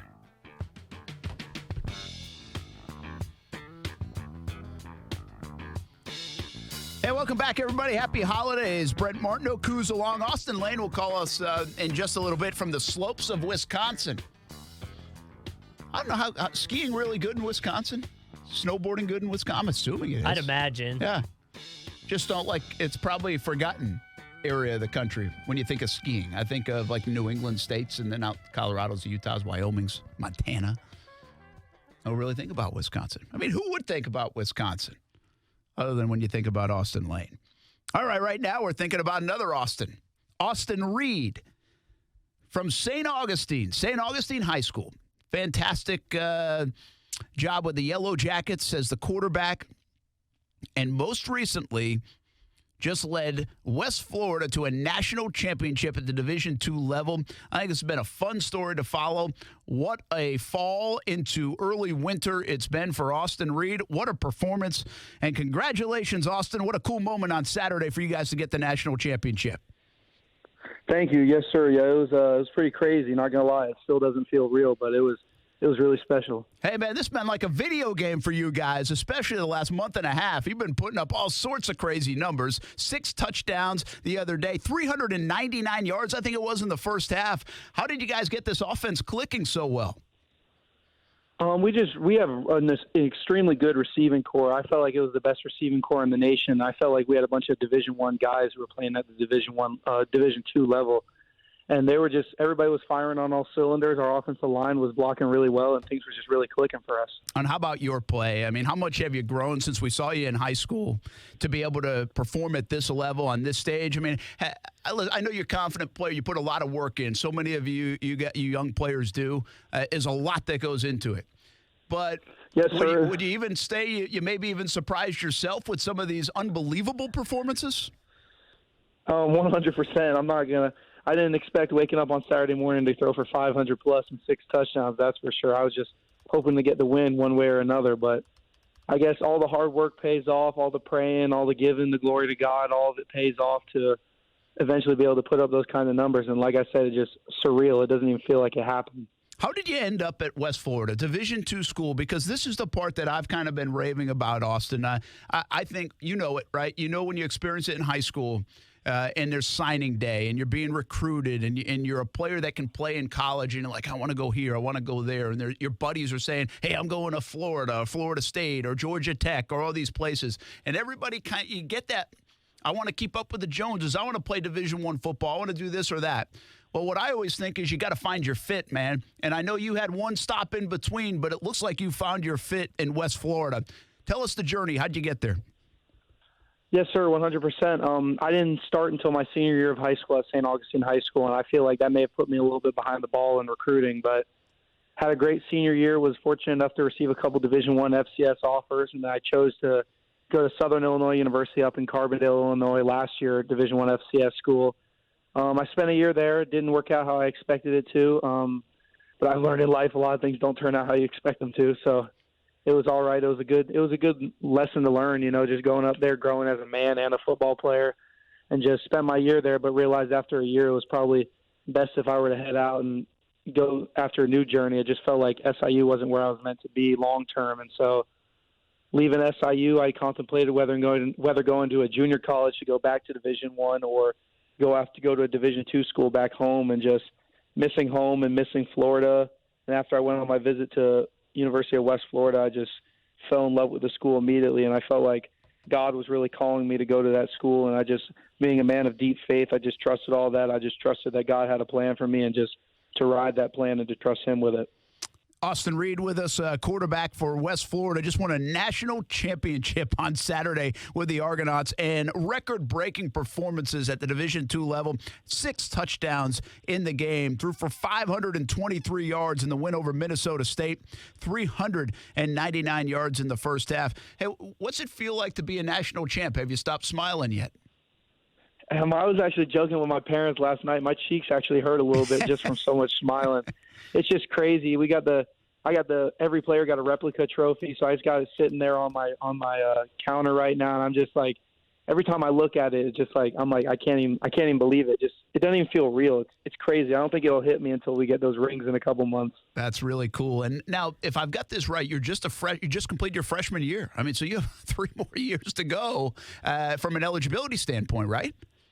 Yes, sir. Redshirt freshman season just completed. Wow. I mean, does any of your success make you think about, well, maybe I can play at a higher level, or is this a comfort spot and a spot that you're going to stick, you think? Obviously, having those desires to be on the biggest stage and to be known even more nationally, it'll be there. But just being at West Florida, I love the school. I love Pensacola. I love the program and the direction it's heading, and the coaching staff is just phenomenal. And so, I mean, sometimes people may try and chase the biggest things and may try and chase all the Division I accolades and things like that. But for me, I've come to think that bigger isn't always better. And so I'm just grateful for what God's blessed me with right now in the program I'm at. I don't feel the need to go if the grass may not be greener on the other side. Yeah, that's a good way to look at it. Austin Reed, quarterback of West Florida, played his high school ball at St. Augustine, and national champ on Saturday, joined us here at Action Sports Jax on ESPN 690 for just a couple more moments. I think it's pretty cool. You look at the roster of West Florida, and by the way, people that don't know West Florida, it's a somewhat newer program, Division II in the state of Florida, but they're very successful in a lot of sports. Very good athletic program. So for all you kids out there looking to play at a college, keep an eye on that one out there in Pensacola, and obviously Austin Reed can tell you all about it right now, and he loves it out there. But you're not the only one, man. I mean, I think I saw the number was 17 from the Northeast Florida area. How cool was that to have all those local guys on that roster out there with the Argonauts? It's really awesome. We have a ton of 904 guys. We got guys from Potter's House, guys from Ribault, guys from Baker County, a couple dudes from West Side, and it's actually really cool. Like, it's almost like you have those brothers from back home who kind of get it, kind of feel what it's like to be from Northeast Florida. We always joke about it, always argue about what high school programs were the best in the area, but it's definitely nice to be around people who you're familiar with and they're familiar from the same area. You guys went on such a run here in this postseason at the Division II level. Do you have a snapshot of a play that changed everything? I think I want to go back. Maybe it was a few weeks ago. You guys scored late, right, to keep the season alive and stay alive and survive in advance? Yes, sir. Yeah, that was probably the moment where everything we realized at that moment we could really make this national championship run, was scoring that touchdown with 4 seconds left to beat Valdosta State and their 27-game win streak. That was probably when we were like, okay, we can beat any team in the country if we just beat the defending champ team that's been on a 27-game win streak. So that's kind of when things really flipped and everybody's like, let's really go do this. Yeah, that's right. That was that game against Valdosta State. And you mentioned the winning record. By the way, Kerwin Bell was there last year. They won a national championship at Valdosta State. They were the defending champs. And Ivory Durham from the Reigns High School Vikings plays at Valdosta State, helped them win a national championship a year ago. So that was a big win for you guys. All right, man, what's the encore now? I know you haven't had much time to think about it, but all of a sudden, will your football team, will you individually have a lot of pressure moving forward because of your success this year? I think the pressure is obviously going to be there. It's going to be one of those how do we follow this up kind of moments, because now we're no longer going to be the underdogs. And going into the season, we're most likely going to be the preseason number one team in the nation. And so I think it's just staying hungry. You see guys like Tom Brady who they got 6 Super Bowl rings, but he's wanting that 7th one just as badly. So I think that's the mindset it's going to be is, let's go get a second one. I mean, we didn't win the GSC conference last year, so let's go win the conference and the national championship. So I think it's kind of one of those things where it's just stay hungry and go prove it to even more people how good we are. Austin Reed with us. A spectacular season for West Florida. Unbelievable run in the postseason. 523 yards, 6 touchdowns in the national championship game on Saturday. West Florida wins the national championship in Division II. Let me ask you this, man, and then I'll let you go. I talked about the fit for a young person coming out of high school, and you got to find that fit, whether it's an ACC program, a Division II program, doesn't matter. Just find the fit where you can play, be successful, enjoy your career and experience in college. But also, there's this push nowadays for everyone to do everything so fast. You have to be committed as a 9th grader. You have to be breaking all sorts of records. You might have to enroll early. And while you don't have to do that, it almost feels like so many feel like they have to do that to keep up with the Joneses. I love your path because you did only have the 1 year starting at St. Augustine. You waited. Were you a late bloomer? And on top of that, like this kind of success you're having, what changed in your game? Or what grew in your game to kind of allow you to be this good at this time? I think with the waiting part and the finding the right fit and everything being so quickly, I think it's just nothing is going to be how you expect it to be. And I think a lot of people go into things and commit to things because they expect it to be a certain way. And you see a lot of guys have to flip on signing day because coaching staffs move or because teams sign another commit at their position. And I think it's one of those things where I learned it from experience that nothing is going to be how you think it's going to be. And so for me, it's now kind of just going with the flow, kind of just being able to adapt to certain situations. And like, I felt it was like that throughout my whole career. I felt like sitting behind a 4-year starter in high school was obviously very difficult when I felt like I could have been out there making plays, but I grew up in St. Augustine, Florida. And when you grow up in St. Augustine, Florida, the only thing you ever want to do is play for St. Augustine High School. And so for me, I was willing to wait, got to do that. It may have been a little later than I wanted, but I just trusted the plan that was set out for me. And just eventually I got to college and I learned that college football is a lot different than high school football. And so I had to learn to play a different way. And I learned you have to be able to read more things. And this isn't just one of those things where you can take 3 steps and you can find your best guy and throw it up to him. And so I think failures and waiting and patience and those kind of things are really the best things that you can use for life lessons. And I just think all of those different situations and having a strange path and not having that 4-year starter, Division I signee, ESPN 300 path, I feel like all those things have made me a better man and have made me a better football player as a result, because it hasn't all been handed to me and I've been able to work hard and really earn everything that I've been given in life. All right, good for you, man. That's a good perspective on it. Proud of you from the 904 getting it done on Saturday for West Florida winning the national title. Happy holiday season to you and the family. Enjoy this one. Don't stop smiling. I know the cheeks might hurt, but don't stop smiling. And also, I got to tell you this. Now, if you ever get into a matchup with Ashland University, also at the Division II level, I'm going to have to pull for the Eagles. That's my alma mater, okay? Yes, sir. Yes, sir. I understand.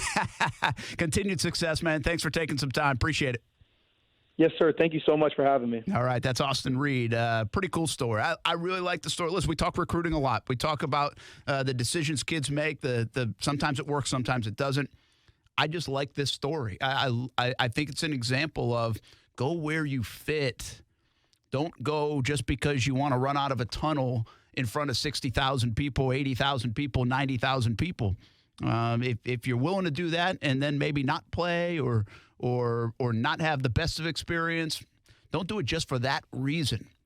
Go find a fit that's good for you. And heck, it took an extra stop for Austin Reed, but he found it at West Florida right now, and they're national champs because of it. So good for him.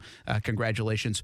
Really cool part of the story. All right, this just in as we get back to some football talk on the NFL level. Adam Schefter reports this is not going to make you all feel pretty happy, I think. Adam Schefter reports the Panthers interviewed former Packers head coach Mike McCarthy for their head coaching job after their game against the Colts Sunday. Panthers declined comment on the coaching search.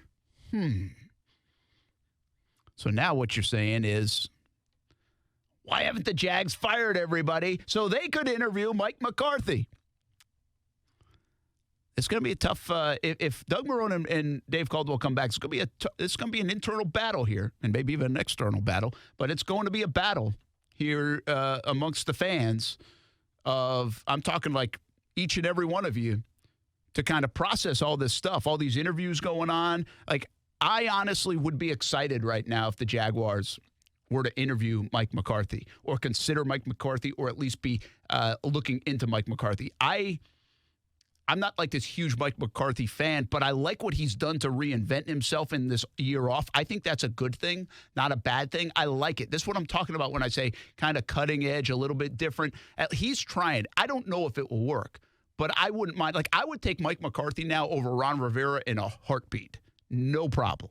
My question is, what would be the arguing points to pick, say, just specifically the Panthers there? Why would you pick the Jags over the Panthers if you had the option as a coach? Yeah, that's a good point. That's a good call, right? Just take those two jobs. Forget about what could be out there if it's the Cowboys and the Giants and the rest of them. Let's do this. Let's take a break. When we come back, I'll answer that question and much more. What do you think about the same question Kuz just asked? Is this even a better job than the Carolina Panthers right now? Because that job is open. It's the only job open. And there's a little bit of a quarterback problem going on there. No, they've got their quarterback issues, and Kyle Allen is not the answer. So, really good question, Kuz. Let's talk about it on the other side. As Mike McCarthy interviews with the Panthers, are the Jags missing the boat by not already doing the same or willing to do the same potentially after the season finale on Sunday? Let's talk about it. Star 690 is the number, or check in on social media. We're on YouTube, Twitter, Facebook, Twitch, and of course you can listen in your car and on ESPN690.com. We'll be back. Happy holidays, everybody. Hope you like my Christmas sweater.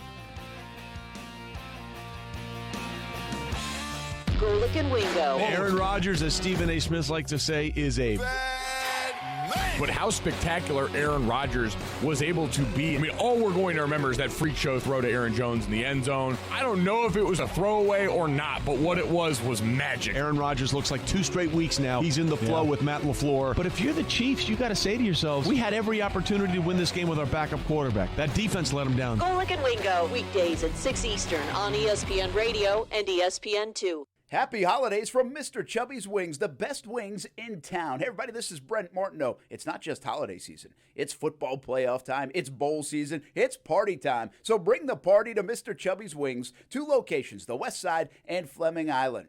Have some wings. Have anything off that fantastic menu. Some beverages. And watch as much football as you want. Don't forget, try the Maple Cajun wings. They're my favorite, but they have tons of great flavors. Mr. Chubby's Wings. Chub it up with the best wings in town. Okay, they definitely don't have safe touch security here. Look, you see that cheap plug-and-play alarm system right there on the table? Yeah. All we gotta do is crash through this door here, walk over to the cheap system, and smash it. Boss, I got a better idea. Instead of smashing that cheap alarm, we could just unplug it and take it with us. Then we could regift it. Oh, you may be onto something here. We could give these do-it-yourself alarms to people we don't like, and then break into their house a week or 2 later. Boss, that's a dirty, rotten thing to do. What, you want to give them to someone you like? Yeah, I guess that's a good point. You know, I even heard they have a warehouse full of these cheap alarms from all the unhappy customers who've returned them. Well, good thing these folks didn't return theirs yet. Right. So let's crash and smash now before they call Safe Touch. You got it, boss.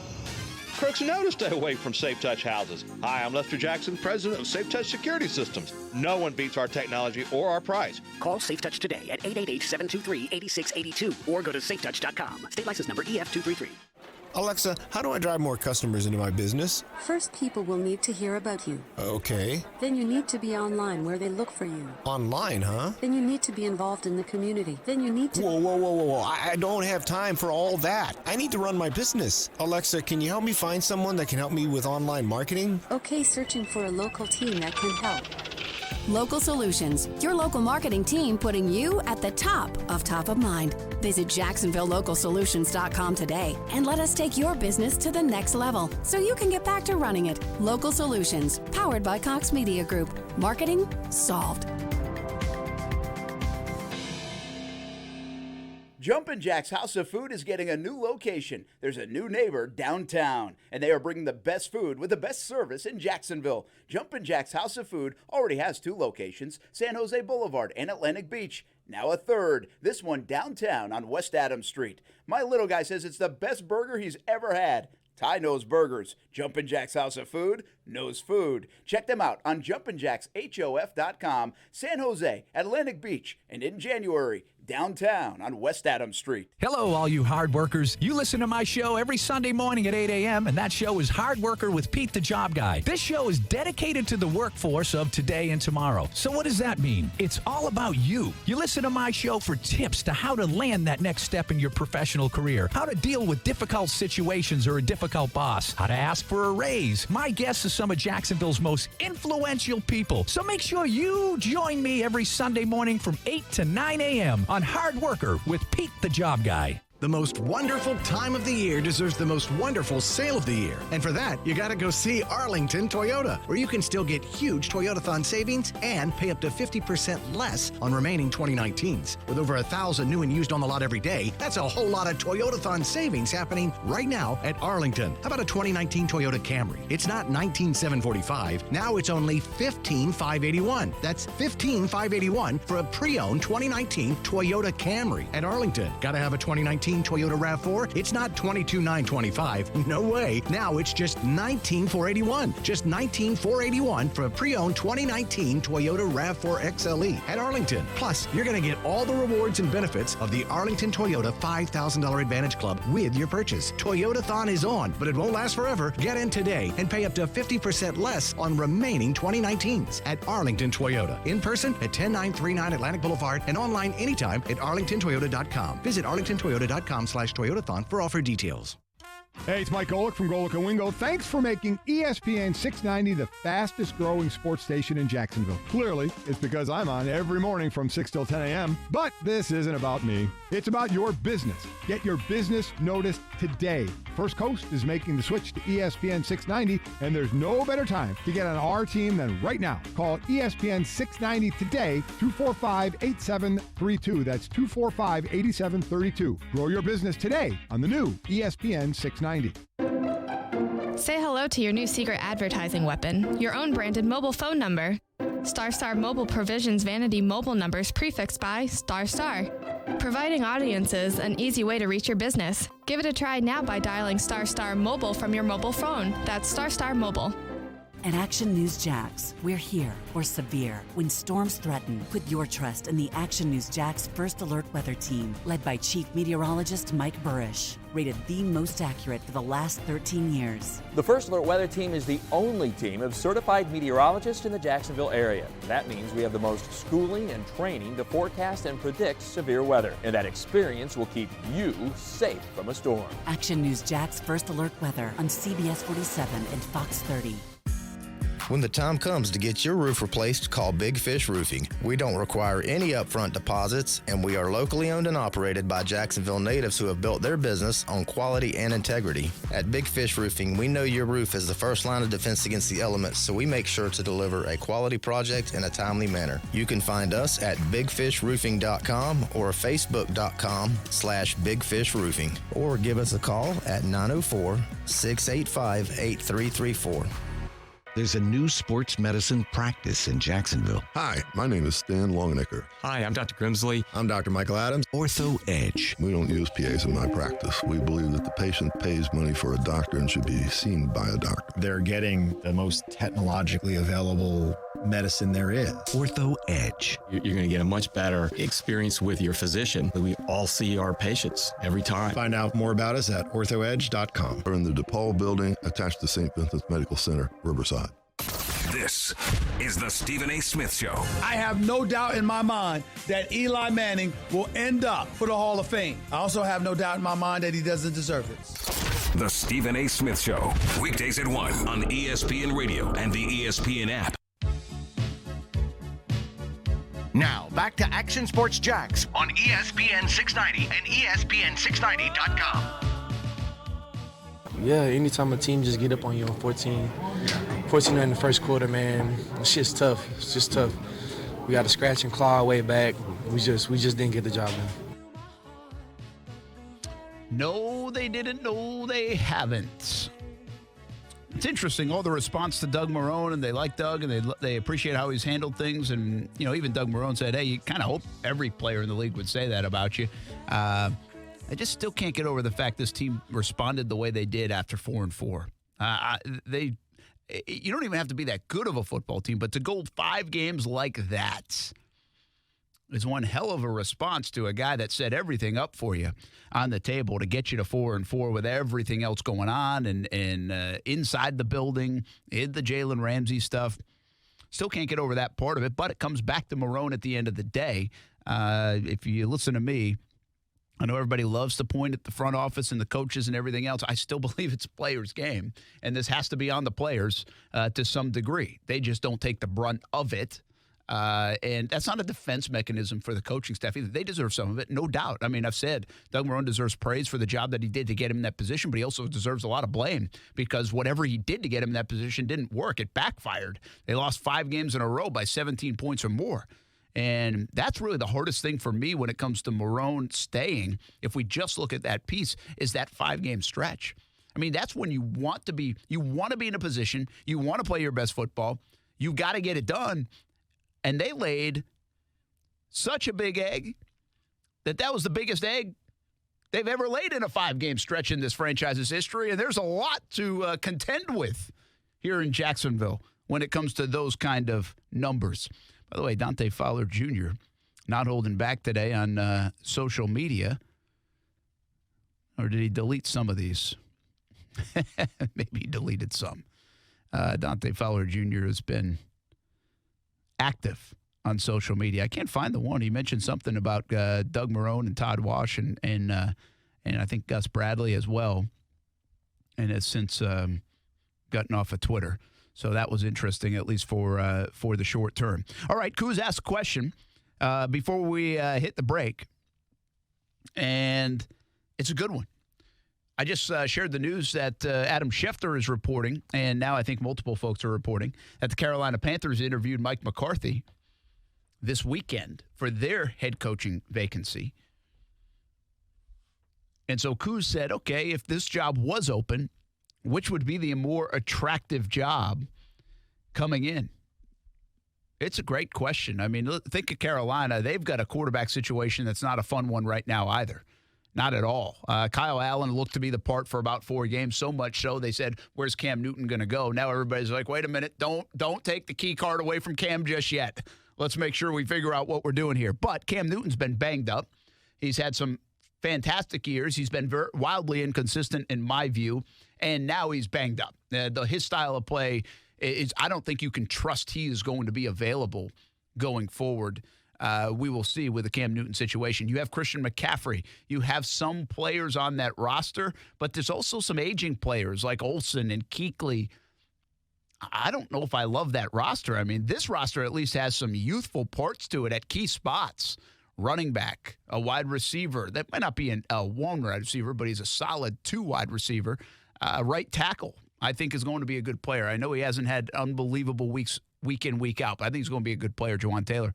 And then you have those bookend defensive ends with Josh Allen and Ngakoue at the very least. So even if you just want to stop there, I think a lot of coaches and players would take, and GMs, would take those players. They would take Ngakoue and Allen and Fournette and Chark and Taylor. And if you think about those spots, those are pretty big building block spots that you want for your franchise. Now, it's not a left tackle. I think the jury's still out on Cam Robinson. And obviously quarterback is another one, and we can debate on a cornerback. But Jaguars are in pretty good shape in a lot of those key positions. Quarterback not being the case. So I think actually the Jaguars have a more stable quarterback position spot right now, even though it's an expensive one, and one you probably have a hard time getting out from under than Carolina does. And, you play in the AFC South. Like, if I'm a coach, I come over and be like, listen, the AFC South's been whatever. Tennessee, do they have their quarterback of the future? Indianapolis, do they have their quarterback of the future?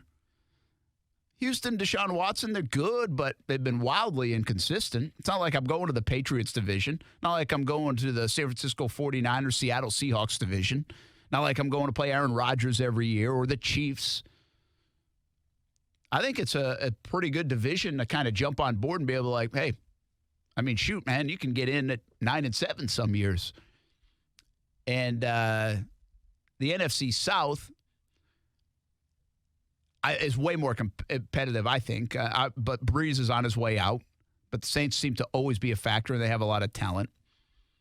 The Falcons are a mystery half the time, usually disappointing. And Tampa's been more disappointing than not, even though they have some decent pieces. We'll see what they do. So I would just say if you take some of those kind of situations, ownership is interesting. You don't really know the ownership situation that well in Carolina. We haven't seen enough of it. It's a new ownership situation.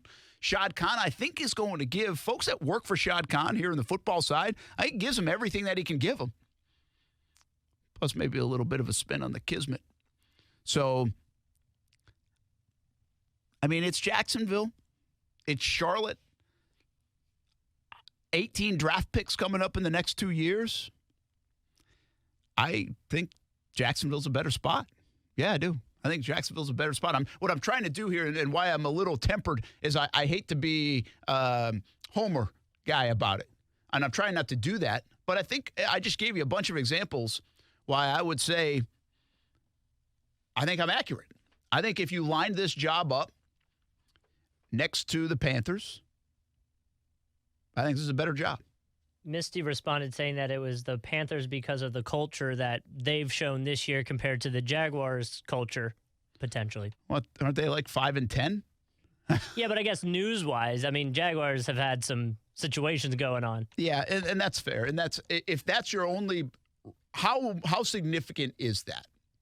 And here's what I would say. If I'm a football person, my guess is organizations all around the league, when they do poorly, that culture, the warts start to come out. They do well, nobody talks to the word. Nobody mentions the word culture when things are going well. They just don't. So, and I'm coming into a job and say, hey, you know what? We'll erase that culture problem in a heartbeat. We'll win. And the one other thing about it, I think I said this earlier, the one appealing thing for me is if I'm coming into a situation is I've got a lot of young guys in Jacksonville that I can help form the culture I want. They don't have much of a history here, right? They don't have much in their glossary of, hey, I played for this guy, he did it this way. We all naturally do that. I think Carolina might have a little bit more of that. And by the way, Ron Rivera is well respected as you can get. So I do think the Jags have I think it's a better job. I really do. Again, the grievance thing is a separate issue and how you view that right now. And I also believe that could be part of the reason the Jaguars could end up keeping Marrone and Caldwell because they could distance themselves from that. They could blame Coughlin for most of that, distance themselves for that. And if things go awry in 2020, well, then you don't have that cloud hovering over. Like, we wouldn't be asking that question most likely next year because, well, the NFLPA probably won't put out another letter saying 25% of the grievances have been against the Jaguars. They are pinning that part all on Coughlin. Right or wrong, that is all on Coughlin right now as we head into this offseason. We have a response that says, toss-up. I think you overvalue the Jags roster, maybe edge to Jags because of picks in the draft. Fair enough. Mike says, based on overall talent, probably Carolina. Based on longevity and current GM and draft outlook, Jaguars. All right, Mike K., appreciate you jumping in on that one all the way from Philadelphia. I will say this, too. And this is, I think this is an important part of the equation that I don't know we always take into account, and also fans really, there's no reason for you to think of this, but put yourself in a coach's position. It's a volatile job, right? Coaching in the NFL. Absolutely. Coaching at any level, but really coaching in the NFL, volatile job.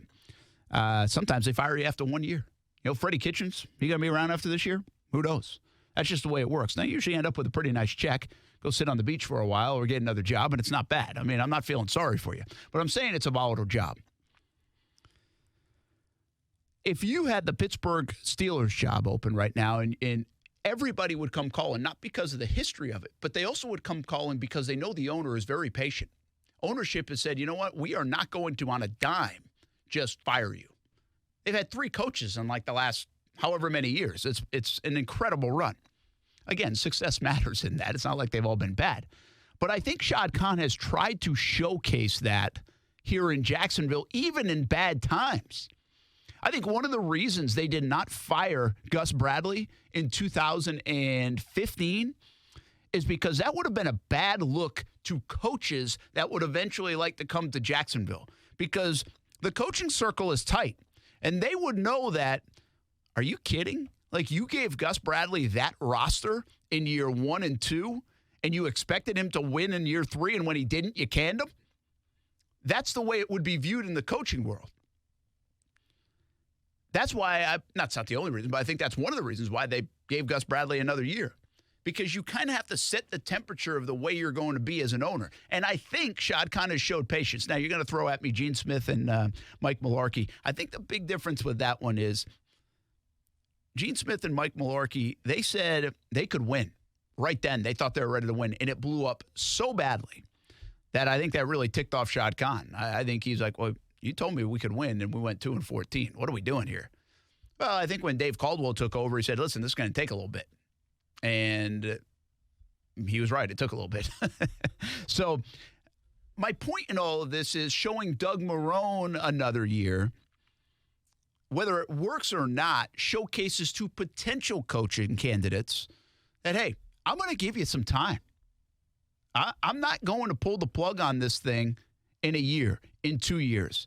And you know what? I'm most likely not going to pull the plug on this thing in 3 years. So I don't know how important that is in terms of the decision this year for Shad Khan to make when it comes to Doug Marrone. But if it does turn out to be that, I think this becomes an attractive place just because you know the owner can be patient through difficult times. And to me, that's an admirable thing. If you're going to a job and you know you're going to get at least 3 years and maybe 4 years, even if you don't have tremendous success, and sometimes even when you really stink, I think that's a nice way to keep a $3 million salary a year. And that's important to people, by the way, as it probably should be, at least to the families. So just another example of how it does maybe factor in from a coaching perspective. But I think the Jaguars situation is better. I'm trying not to be a homer here, but I do. I just laid out an example of Carolina, Jaguars. Listen, the Jaguars will not compete with the Dallas situation. They won't compete with the Giants situation. It's New York, it's Dallas. Totally different. That won't be even a debate. It just won't. But I think when you talk about Carolina, absolutely. I think it's a flip a coin. And I think I can make the case that even Jacksonville might be a better situation than the Carolina Panthers. If you have a thought on that or two, let me know. Star 690 is the number, 904-362-9901. Before we head to a break, and on the other side, we're going to have Florida State head football coach Mike Norvell call in the show. So looking forward to that conversation with the new coach in Tallahassee. And a little bit later on, Austin Lane will join us. We'll get his thoughts on the Jaguars situation as it turns right now in Jacksonville. Plus, we are going to draft the 12 Days of Christmas, Coos. I don't know if this kind of feels like the 12 Days of Christmas could feel a little bit like the 2013 NFL draft. There aren't a lot of stars in the picks. I was looking at the songs, and it looked a lot harder than I thought it would be. Yeah, it's not easy. There are some real duds in there, much like the 2013 NFL draft. You have your Christmas shopping done, Coos. I did. I finished it that one day during the show. During the show on Amazon.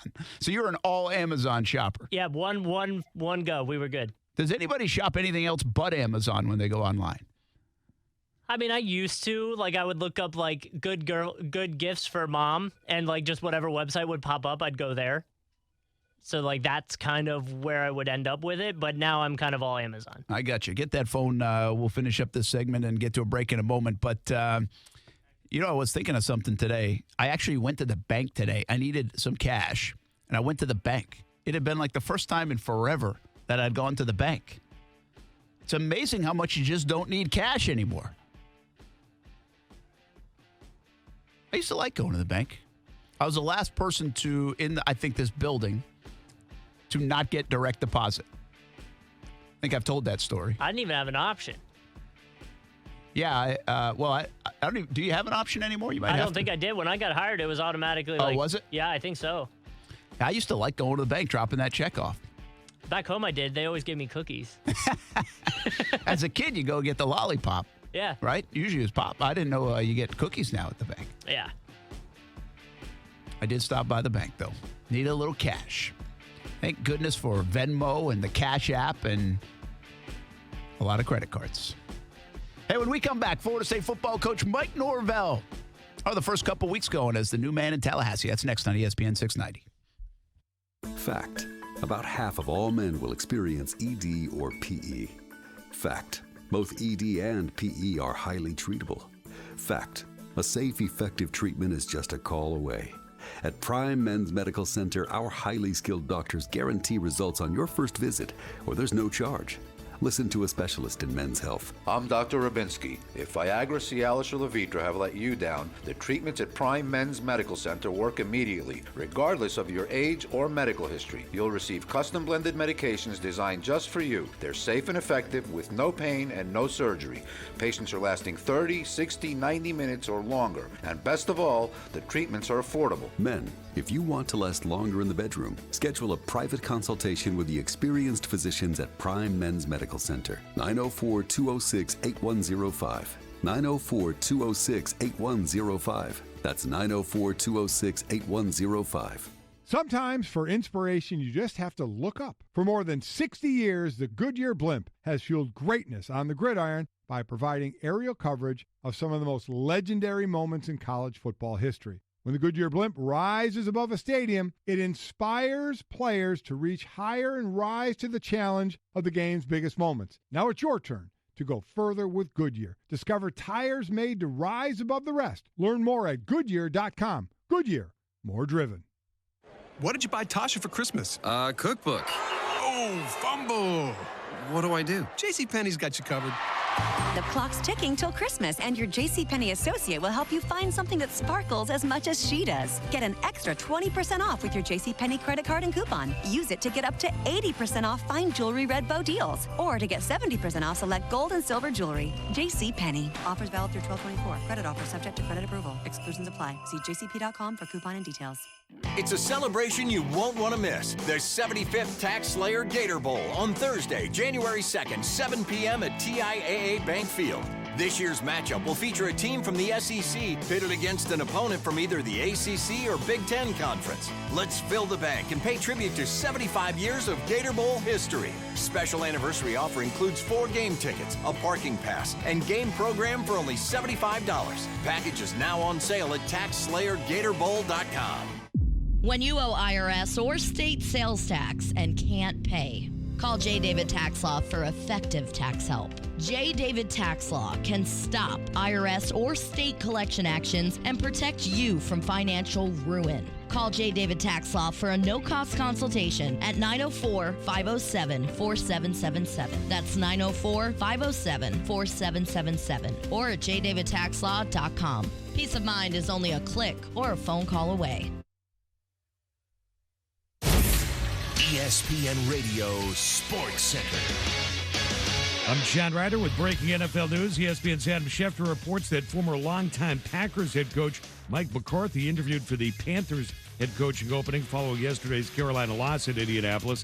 Week 16 wraps up tonight with the Vikings facing the Packers in Minnesota. It's on ESPN TV and the ESPN app. Coverage starts at 7 Eastern. Vikings quarterback Kirk Cousins. Camaraderie certainly is built stronger when you win. You know, it's a lot easier to have a good locker room and to enjoy your week when you're winning football games. And I've been a part of, a 3-13 and a 4-12 team, and it can be a different dynamic. Nobody likes losing. So when you win, the weeks tend to go a little faster. The season tends to be a little more enjoyable, and certainly at 10-4, it's more enjoyable than 4-10. Green Bay leads the NFC North, while the only way the Vikings can win the North is if they win their final two games. NBA Lakers stars LeBron James and Anthony Davis both questionable for their game against the Clippers on Christmas. It's on ESPN TV and the ESPN app as well. One final from the NHL today. The Maple Leafs outlast the Hurricanes 8-6, Toronto's fifth straight win. Mitch Marner, 2 goals, 3 assists. John Tavares, a goal, 2 assists. Great news. There's a quick way you could save money. Switch to Geico. Geico could help you get great coverage at a great price. And it only takes 15 minutes to see if you could save 15% or more on car insurance. Go to geico.com today and see how much you could save. Broadcasting live from the ESPN 690 Anajar and Levine studios. Anajar and Levine Accident Attorneys. Call 904-600-4000. That's 904-600-4000. ESPN 690. Jacksonville's home for ESPN Radio.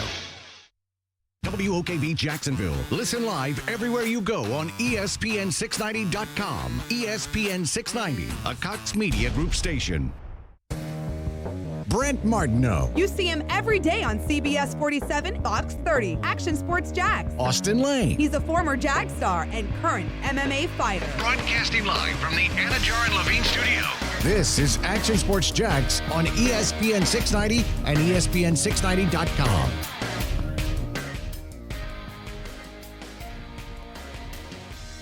Hey, welcome back. Action Sports Jax on ESPN 690. Happy holidays, everybody. Hope you are getting off work and ready for a big week, a fun week with the family.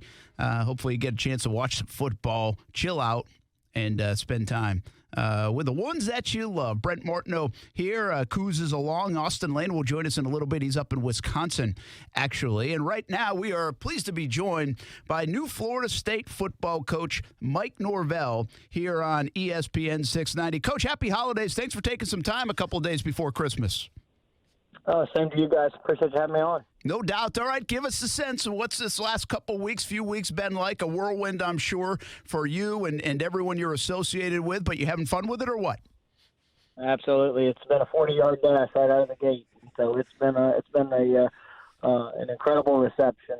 You're obviously extremely excited about the opportunity that I have to lead this wonderful program. And, it was with early signing day right there, pressing up to the date that I got hired. There was, we hit a lot of schools, able to get a lot in front of a lot of incredible student athletes, and it turned out to be a really good day for the Seminoles. Yeah, 40-yard dash. It is kind of a sprint right now. Overall, it will be a marathon. We'll talk about the marathon part in a moment.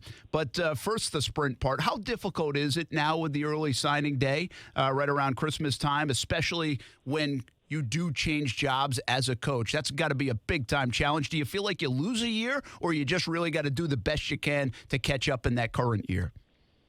Well, you want to make sure that every young man you bring into the program is the right fit. And, I'm a relationship-based coach, so when we come in and there's basically 10 days till signing day, A lot of it was evaluation, making sure that that the young men we're going after were the right fit for what we're looking for from a skill set a perspective, but then also getting to know them, their families.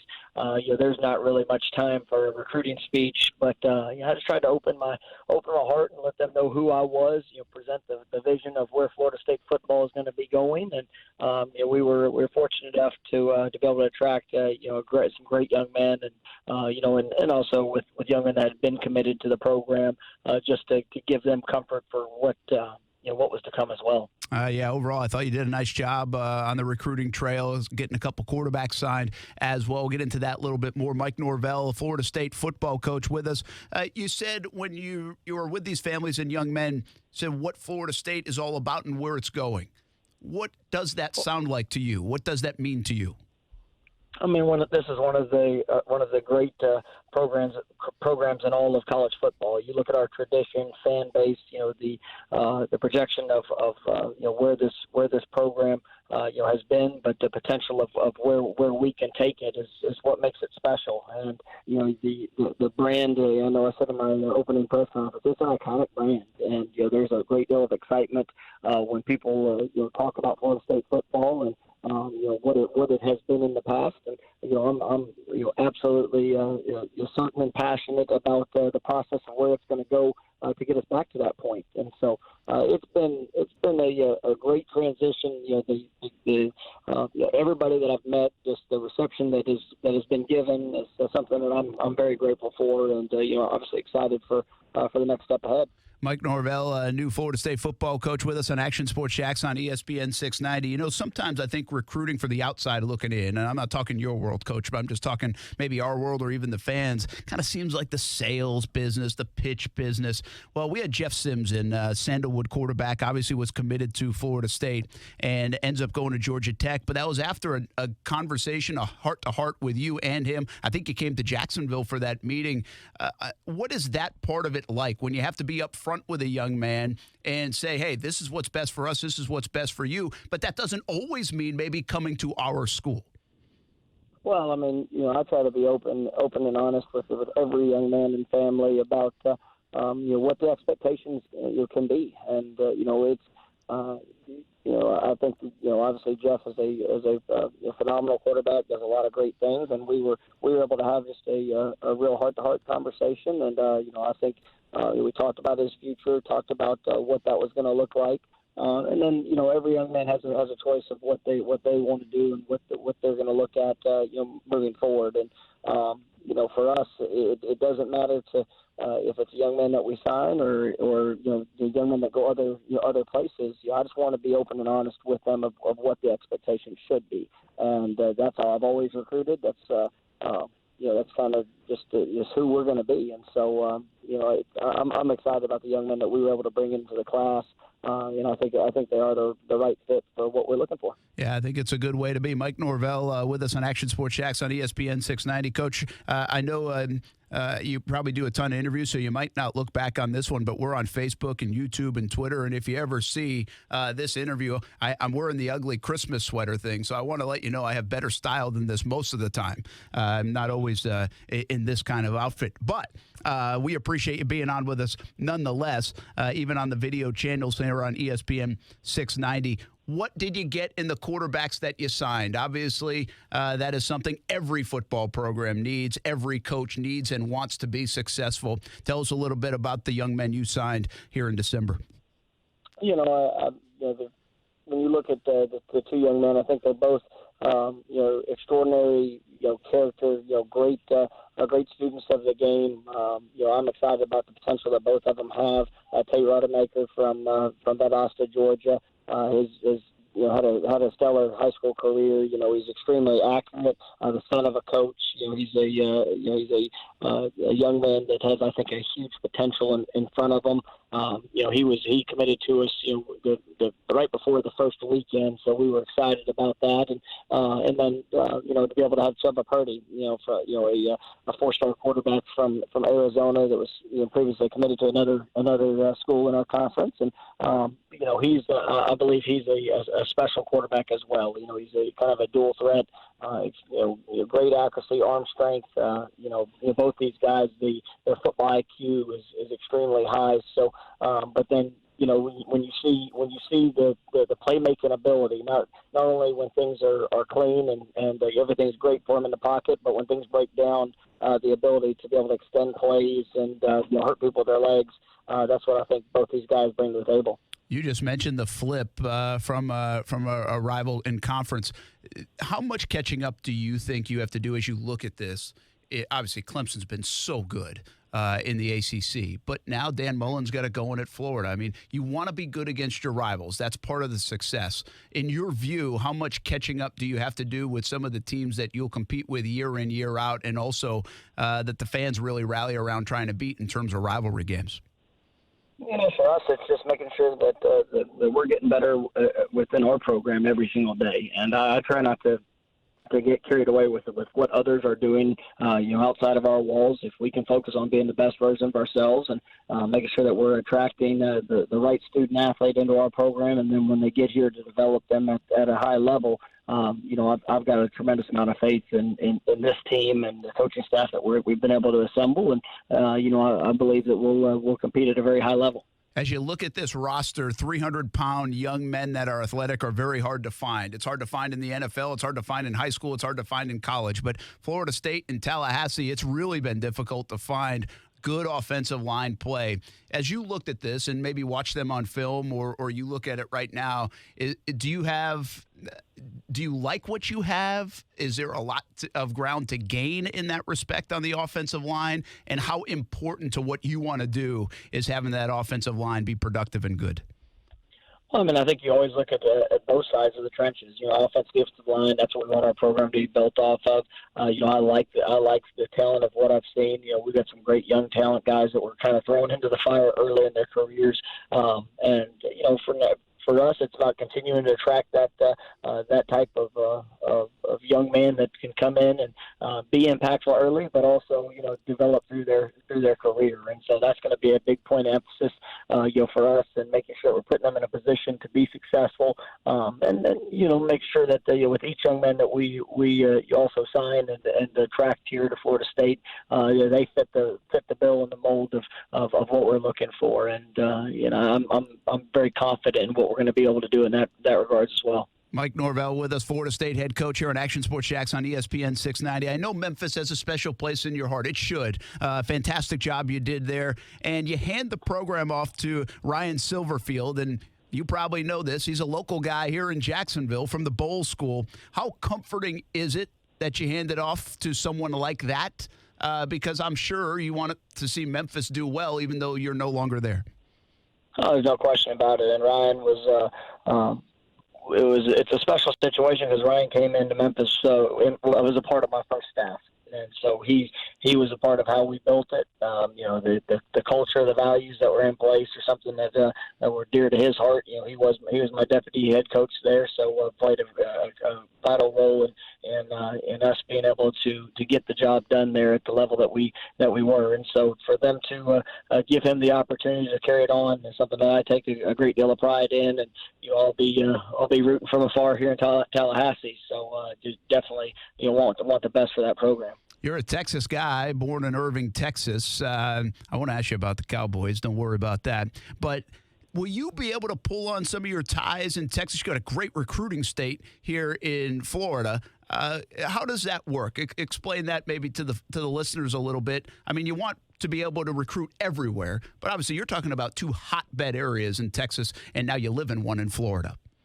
And we're going to start in the state of Florida. I mean, there's so many phenomenal student athletes that we have just great access to, here in our home state. And, I think when I've recruited my entire career here in the Southeast region, whether it's Georgia, Alabama, Mississippi, and then, being, Louisiana and Texas are places that I have, I grew up and have lived. And so you're going to always rely on the relationship. But for us, with all the Seminoles that are scattered through the state of Florida, whether it's in coaching positions, that was the thing that probably stood out to me as much as anything else. With teachers, coaches, everybody, within the school system, and just the access to a phenomenal type of athlete and young man here in our great state. That's where we're going to start, and then we'll kind of branch out from there, utilizing the resources and relationships that we have that have been built among our coaching staff. Wrapping up with Mike Norvell, Florida State football coach. Appreciate you taking the time a couple days before Christmas to join Action Sports Jax on ESPN 690. You are building this staff. How difficult is that? And I've always had this curiosity, Coach. How much do you lean on people that you know and like and can get along with, but you also have to find a really good football coach? Those two are not always the same. How challenging is that? Because you meet and network with so many people in your business. Well, it's been unique for me personally, and since I was a head coach, for the last 4 years, I've had to hire, I think it's 25 assistant coaches. That's second most in the country, right behind Nick Saban, because I've had been a part of staffs that have had great success, and coaches have gotten promotions, been able to move on. Some of them had coaching opportunities, others, coordinating jobs, and have furthered in their career. So I've had an opportunity to work with a lot of great coaches over that time, and then throughout my entire coaching career. But really, coming to Florida State, it's all about finding putting together a staff that's a right fit for this place and for what we're looking to do, to the way that we're going to develop and build this program back to where it's needs to be as one of the nation's elite. It's about finding the right fit, just like we talked about with the evaluation of the student athletes that we're going to bring. And so I'm excited about the staff we're putting together. I think it's going to be one of the best staffs in the country, and we're definitely checking all those boxes. I think you've got a lot of people excited about the staff you're building. Looks good so far. Mike Norvell with us on Action Sports Jax on ESPN 690, Florida State head coach. All right, just give us a last question here. What happens for you like the next week? What is this like right now? Because the Noles are playing in the Sun Bowl in El Paso on New Year's Eve at noontime.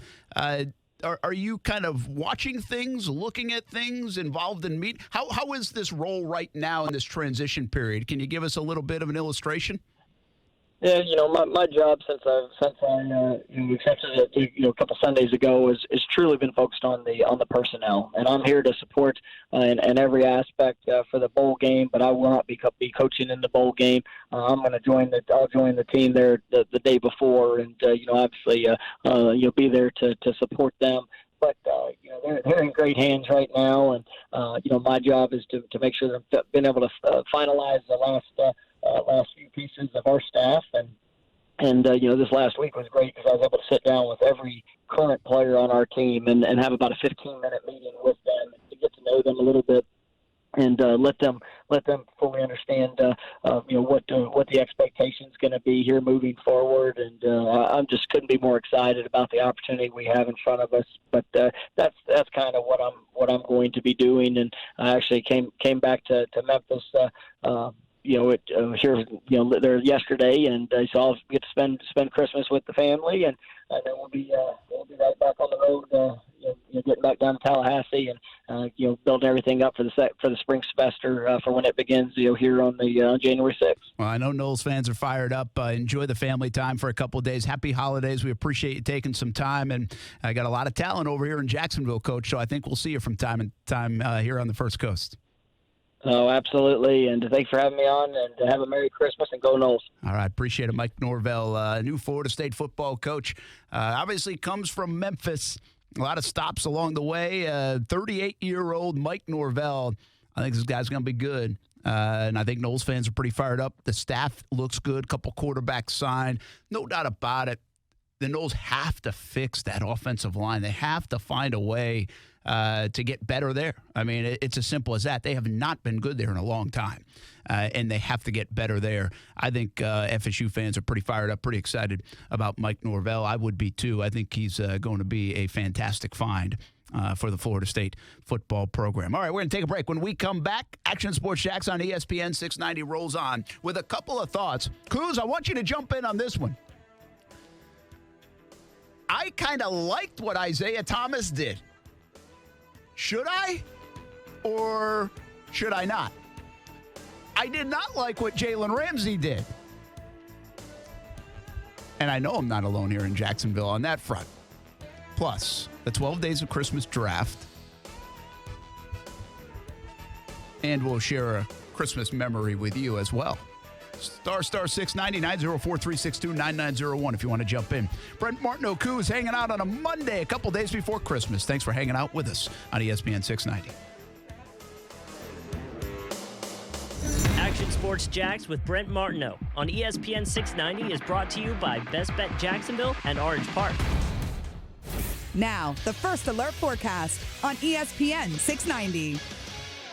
Showers will continue into this evening as temperatures tonight drop into the lower 50s. From the First Alert Weather Center, I'm Action News Jax Chief Meteorologist Mike Burrish. The Weather Center is brought to you by Beard's Diamonds, where now through December 24th, get 20% off everything in the store, including loose diamonds, only at Beard's Diamonds. New flavors and a rating that would make Madden jealous. Hey, everyone, this is Austin Lane. And I'm Brett Martineau. Vita de Louis recently got a 98 rating. It's new, and it's getting rave reviews. Made in Tequila, Mexico, and shipped directly to Jax Beach. Vita de Louis is available in 3 flavors. And those flavors are Blanco, Reposado, and Añejo. Try all 3. Make your own recipes with Vita de Louis Tequila, one of the smoothest tequilas you will ever taste. For merchandise and more, visit VitaDeLouis.com. Happy holidays from Mr. Chubby's Wings, the best wings in town. Hey, everybody, this is Brent Martineau. It's not just holiday season. It's football playoff time. It's bowl season. It's party time. So bring the party to Mr. Chubby's Wings, 2 locations, the West Side and Fleming Island. Have some wings. Have anything off that fantastic menu. Some beverages. And watch as much football as you want. Don't forget, try the Maple Cajun wings. They're my favorite, but they have tons of great flavors. Mr. Chubby's Wings. Chub it up with the best wings in town. The most wonderful time of the year deserves the most wonderful sale of the year. And for that, you got to go see Arlington Toyota, where you can still get huge Toyotathon savings and pay up to 50% less on remaining 2019s. With over 1,000 new and used on the lot every day, that's a whole lot of Toyotathon savings happening right now at Arlington. How about a 2019 Toyota Corolla? It's not $16,995. Now it's only $12,481. That's $12,481 for a pre-owned 2019 Toyota Corolla at Arlington. Gotta have a 2019 Toyota Tacoma? It's not $24,575. No way. Now it's just $28,891. Just $28,891 for a pre-owned 2019 Toyota Tacoma at Arlington. Plus, you're gonna get all the rewards and benefits of the Arlington Toyota $5,000 Advantage Club with your purchase. Toyotathon is on, but it won't last forever. Get in today and pay up to 50% less on remaining 2019s at Arlington Toyota. In person at 10939 Atlantic Boulevard and online anytime at arlingtontoyota.com. Visit arlingtontoyota.com/Toyotathon for offer details. Hello, all you hard workers. You listen to my show every Sunday morning at 8 a.m., and that show is Hard Worker with Pete the Job Guy. This show is dedicated to the workforce of today and tomorrow. So what does that mean? It's all about you. You listen to my show for tips to how to land that next step in your professional career, how to deal with difficult situations or a difficult boss, how to ask for a raise. My guests are some of Jacksonville's most influential people. So make sure you join me every Sunday morning from 8 to 9 a.m. on Hard Worker with Pete the Job Guy. Do you know a child that is deaf or blind? The Florida School for the Deaf and Blind in St. Augustine offers a tuition-free educational program to prepare the child for a lifetime of success. FSDB offers free comprehensive education, transportation, and boarding services at no cost to all eligible deaf or blind students elementary through high school, no matter where you live in Florida. Call 800-344-3737 or log on to www.fsdb.k12.fl.us to find out more.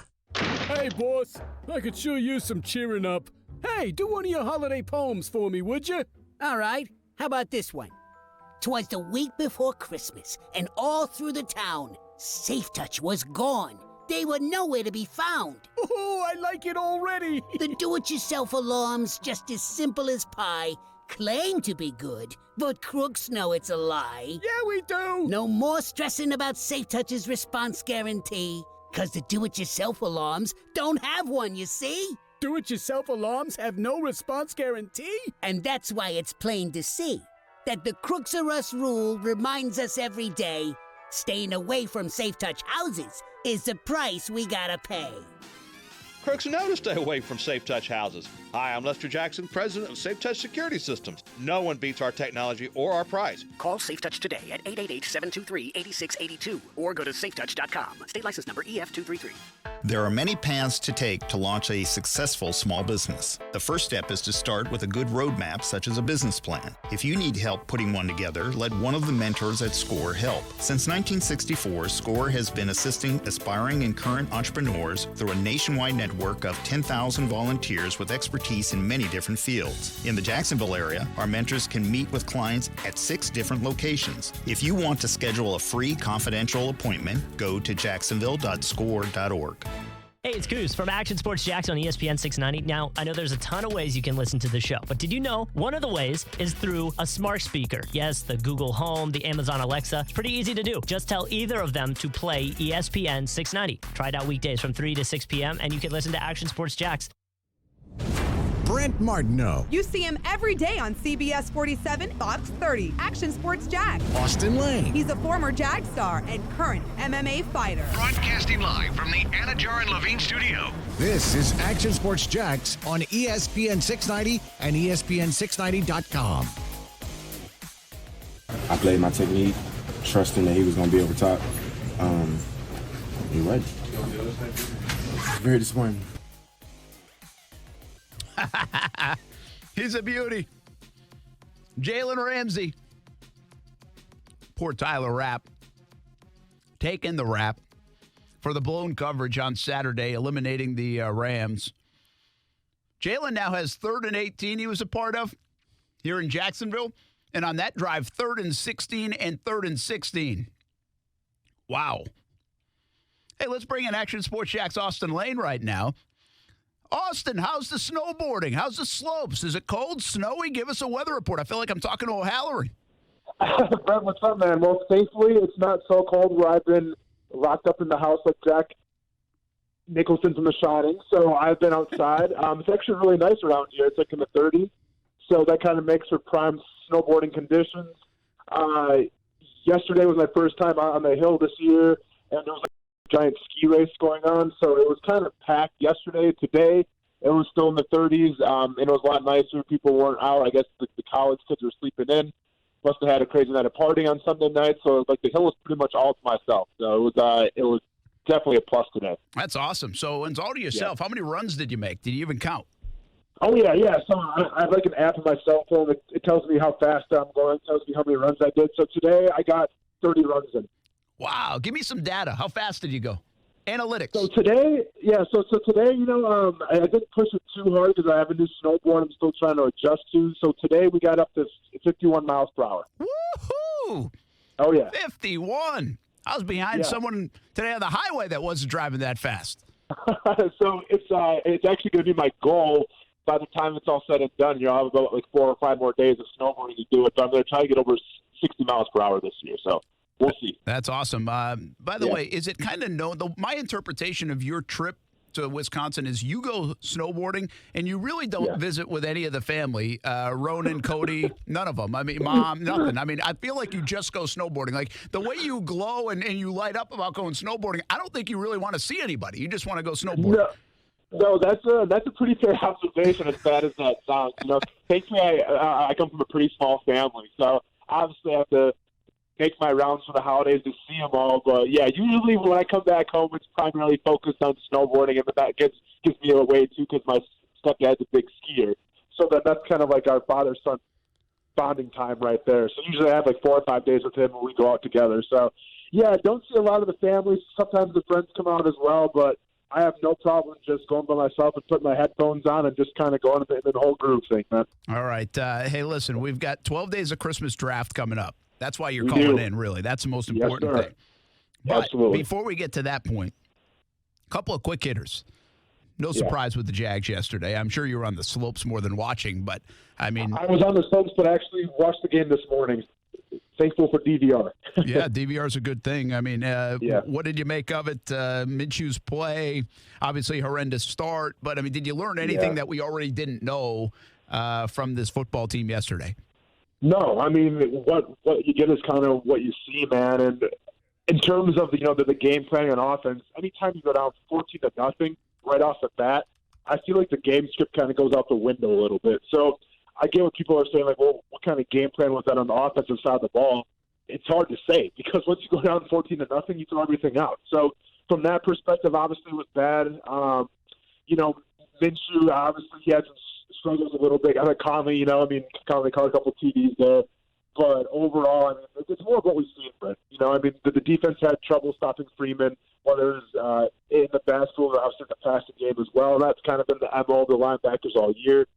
So it was just more of kind of what reassured everything, and especially now where we have, people speculating that Doug Marrone's job safe, Dave Caldwell's job safe. Well, we saw kind of what we've been seeing all year, and I think it's the fact that, yes, Tom Coughlin had a huge influence on this team, and it was felt everywhere. But as far as the on-field performances is to be concerned, I feel like you can't put the finger all on Coughlin on that one, especially yesterday against the Falcons.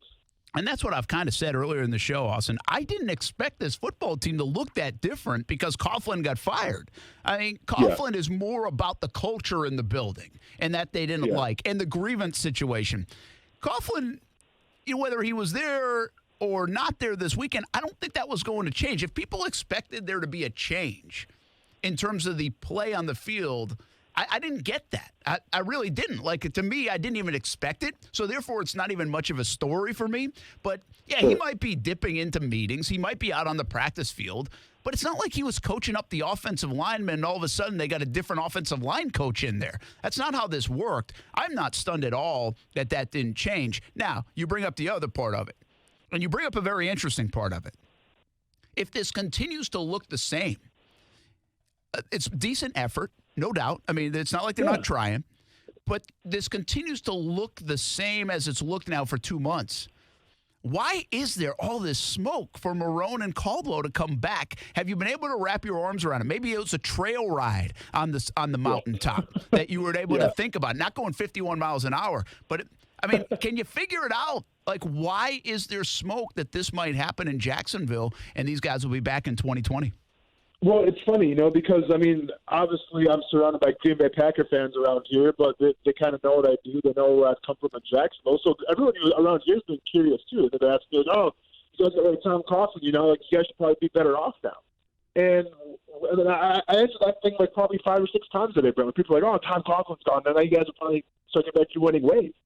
And I'm sitting here just thinking, I don't know if that's true or not, because I get it from Shad Khan's standpoint, okay? Shad Khan is going to point the finger and say Tom Coughlin didn't do his job, and that had a direct correlation to the wins and losses, the performance on the field. You saw the same thing with Gus Bradley a couple of years ago, right, where it was all Gus Bradley's fault. They got rid of him. They brought somebody else in, and you had better results. And I get Shad Khan's standpoint of making somebody the scapegoat because, to me, that's the easy thing to do. It's easy for us to, in the media, if you really wanted to be like, it was all Tom Coughlin. Tom Coughlin's gone. You're going to see an improvement now. But I can't come along with that, Brett, because this is football, and this is the ultimate team game. And like I said, while Tom Coughlin did have a major influence of how the players perceive playing for the Jaguars, how they perceive that culture, I understand that part of it. But Doug Marrone, a lot of blame falls on him too, obviously. And we saw it in preseason with penalties, and that's echoed game after game after game, and it's something that hasn't been addressed and it hasn't been cleaned up. That falls on Doug Marrone. And then if you want to keep on going, obviously the under expectations to that this year of the defense, well, that falls on Todd Wash. But guess what? Doug Marrone kept Todd Wash. They go hand in hand.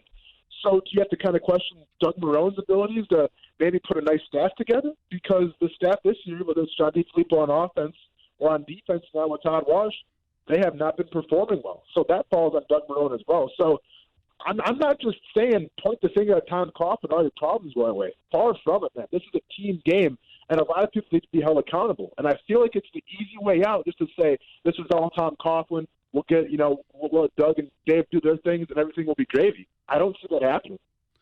Yeah, it's fascinating to hear you talk about it, and other things come to mind. I still believe, we talked about this a little bit last week, that Doug Marrone didn't really pick his staff. Tom Coughlin had an influence in it. I think Shad Khan might even said, hey, Todd Wash is staying. I like Todd Wash as defensive coordinator. They might have had to keep Todd Wash. I don't know. My thinking is some of these folks that stayed because just Gus Bradley essentially left. Well, it's not like you said, hey, Doug Marrone, here's your team, and go make your team. Go make you be you're in charge. Well, he never really has had that chance. So maybe that is something that Shad Khan is about to give him. Say, hey, you know what? You've had too many cooks in the kitchen. Here you go. You're the chef. And you do what you think's best, but sorry to tell you, you only got 1 year to figure it out. I mean, I continue to try to find answers. This isn't me like making excuses and saying, hey, this is why they should come back. This is why they are coming back. We don't know they're coming back. There's momentum for them coming back. And what I'm trying to wrap my arms around and my mind around is, okay, what might Shad Khan be thinking here from a business standpoint, from a Jags standpoint, why this could be successful or why now, why the timing isn't right to hit the reset button. So all those things certainly enter my mind. I want to ask you about a couple other things. Jalen Ramsey, Sure. You heard the soundbite. You probably saw a little bit of the game. I did. Do you have any idea? I've seen different things. How much of that was Jalen right in what he said in the locker room, and how will that not be received well in the locker room, or does it matter? Or does Jalen have some fault on this play for the technique and whatever else he played to give up that big conversion by Emmanuel Sanders? Yeah, so first of all, the play itself, I mean, I need to know what kind of call they're in. Like, if you hear Jalen explain it, what he's saying makes sense, but at the same time, you have to wonder how much of that is scripted to try to make him look better. Jalen, I mean, he's obviously a great football player on the field, but he also has a pretty great mind in terms of the coverages and the defense. So I kind of take him at his word for what he was saying. But now here's the real issue, and he was brought in to kind of be that culture change, right? He was brought in to add that attitude on defense, kind of like Khalil Mack was brought into Chicago to kind of turn their whole program around, which he did. Jalen Ramsey was brought in to do the exact same thing, right? They've always been an offensive-oriented team. Yes, you got Aaron Donald. Yes, you got Dante Fowler Jr., but people know you for your offense. They know you for your RPO. And Jalen was kind of brought there to change that, I guess, perception a little bit. And that's the problem. When you get brought in there to do that, and you're kind of the face and the perception on the defense, and I get it, Aaron Donald's there too, but Jalen Ramsey is he's the big name. And when Jalen Ramsey's there and you're considered the leader of that team, the last thing you can do, and I don't care if you're in the right or if you're in the wrong or not, but you can't throw guys underneath the bus like that. You just can't do it, And I don't care if that guy's going to be gone next year. I don't care if that guy never gets a rep in the NFL again. The fact that you threw somebody underneath the bus after the game, that's just not cool, man. And I have a feeling that's not going to fly in the locker room either. Yeah, it's. I think especially when you're losing, and especially the way that ended, to say that's not going to sit well. I wonder. The Rams have messed up in a lot of ways. It's not just the Jalen Ramsey thing. The Rams are in a terrible spot going forward. I mean, they're off. Like, that is a bad situation, don't you think? Oh, without a doubt. I mean, this is a team, Brent, who came so close last year. That they obviously going to go to the Super Bowl. They get beat by the Patriots. Granted, they lost some guys in free agency. They lost Sue. They lost some of their secondary. But all things considered, they had pretty much every single piece on offense coming back, right? And you had Jared Goff, who you think, all right, he's got another year of experience under his belt, another year of experience at offense. I mean, if you're picking who's going to go to the Super Bowl this year, I think the Rams are one of the favorites. And for whatever reason, whether it's Goff's kind of fallen off a little bit, if it seems to get hit to the game, trying to figure out that RPO now, and they have a good feel for it. Whatever the reason is, the Rams are in trouble. And this was a team that kind of went all in this year and said, you know what, we're going to go to the Super Bowl this year. It's going to be a bust. And right now, it's obviously going to be a bust because if you look at the draft picks coming up, they're few and far between right now. All right, a couple other quick things. Hey, Kuz, are you all right over there? Because maybe no Anthony Davis or LeBron on Christmas Day. Wait, the Grinch stole the NBA. Well, on top of that, there's games where the Warriors are being shown and the Pelicans are being shown. So it's like the only actual matchup, if LeBron James and AD actually sit, the only game that will have, in theory, the main players or the star players playing will be Bucks-Sixers. And it's going to be Bucks by about 30. So, I mean, nobody wants to see that except me, I guess. But, yeah. Yeah, so not a great rundown, potentially. We were talking about it. We were joking about it earlier. I was talking with a friend earlier today on our podcast, and we were looking at the betting lines that came out right when they announced the Christmas games.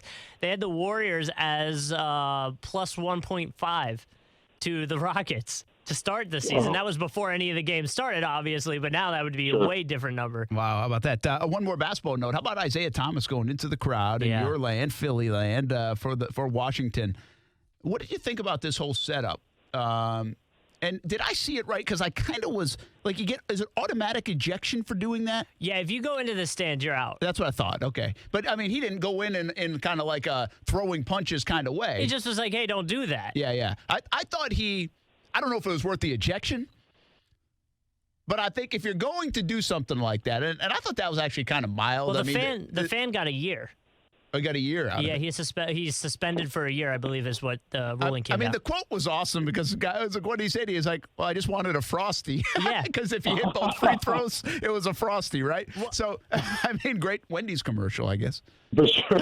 Wendy's, hook that guy up. Like, get on with him. You're now. Right. You have an opportunity. You're right. They should be like, remember it was like Bud Light or something with the fan in the playoffs that held the beer in his hand and caught the foul ball? Well, that's what I was going to say to Austin, to like explain it in a way that Austin would probably be on the fan side would be, in baseball. What is it? When someone steals a base, you get a free Doritos Locos Tacos? Yep. Sure. So if you had the opportunity to provide some noise that might help that happen, wouldn't you take that opportunity? Oh, without a doubt. I'm not going to turn down anything free, man, for sure. So I'm all about it. I guess my question to you, man, and listen, Isaiah Thomas is a guy who obviously started out strong, looked like he was going to be the future in Boston, then he kind of goes, he goes to the Cavs, then he goes to the Lakers, and kind of had a downfall of his career a little bit, now looking for a resurgence in Washington. But, like, with things like this, like, is he now just kind of like the folk hero in Washington? Like, is he almost, do I dare say, like a T.J. McConnell, where, like, this guy kind of shows, like, grittiness a little bit, where fans can kind of rally behind? He's not the tallest guy, obviously. So do you think, like, fans are going to immediately not start buying Thomas jerseys just because of that incident? I don't know. I would say his play definitely shows that he could be a guy you can get behind because he obviously with the Celtics, he was putting up phenomenal numbers and he has flashes of those now. And I think even now, like now he's starting to come back from the injury in the time between now and essentially the run he did with the Celtics. I think there was like whatever the hip injury that he had, it was an actual serious surgery that he had to do. So I think it's actually just taken him this long to kind of recover, even though he's tried to come back a few other times. Is Isaiah Thomas the second version? Jeremy Lin? No, I'd put him above. Jeremy Lin was I don't want to even say a flash because he was still really. No, I get it. It was like a few weeks. But he was like a legitimate, like Isaiah Thomas was like a legitimate star. Yeah. And people but for were like a year. Yeah, That's on the it. Celtics. And then it went away. But the injury is a big part of that.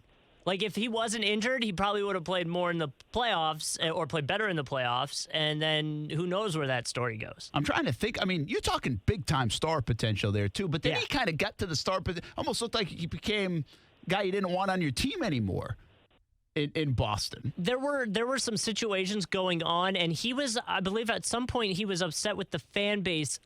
His I don't want to bring family into it, but I believe his sister passed away during that playoff run. You're right. And I think the fans were upset with him for something, and so it kind of created a rift. But I don't think it was fully that. But I think that kind of started the situation. And then disconnection there. And then the Celtics thinking, well, maybe he's not our future. Well, they were right. And they sold high on him, yeah. They did. I mean, they made a good move in that respect. Okay. All right, let's do it, man. We got to get you back to the slopes, or at least the family. Can you night ski up there?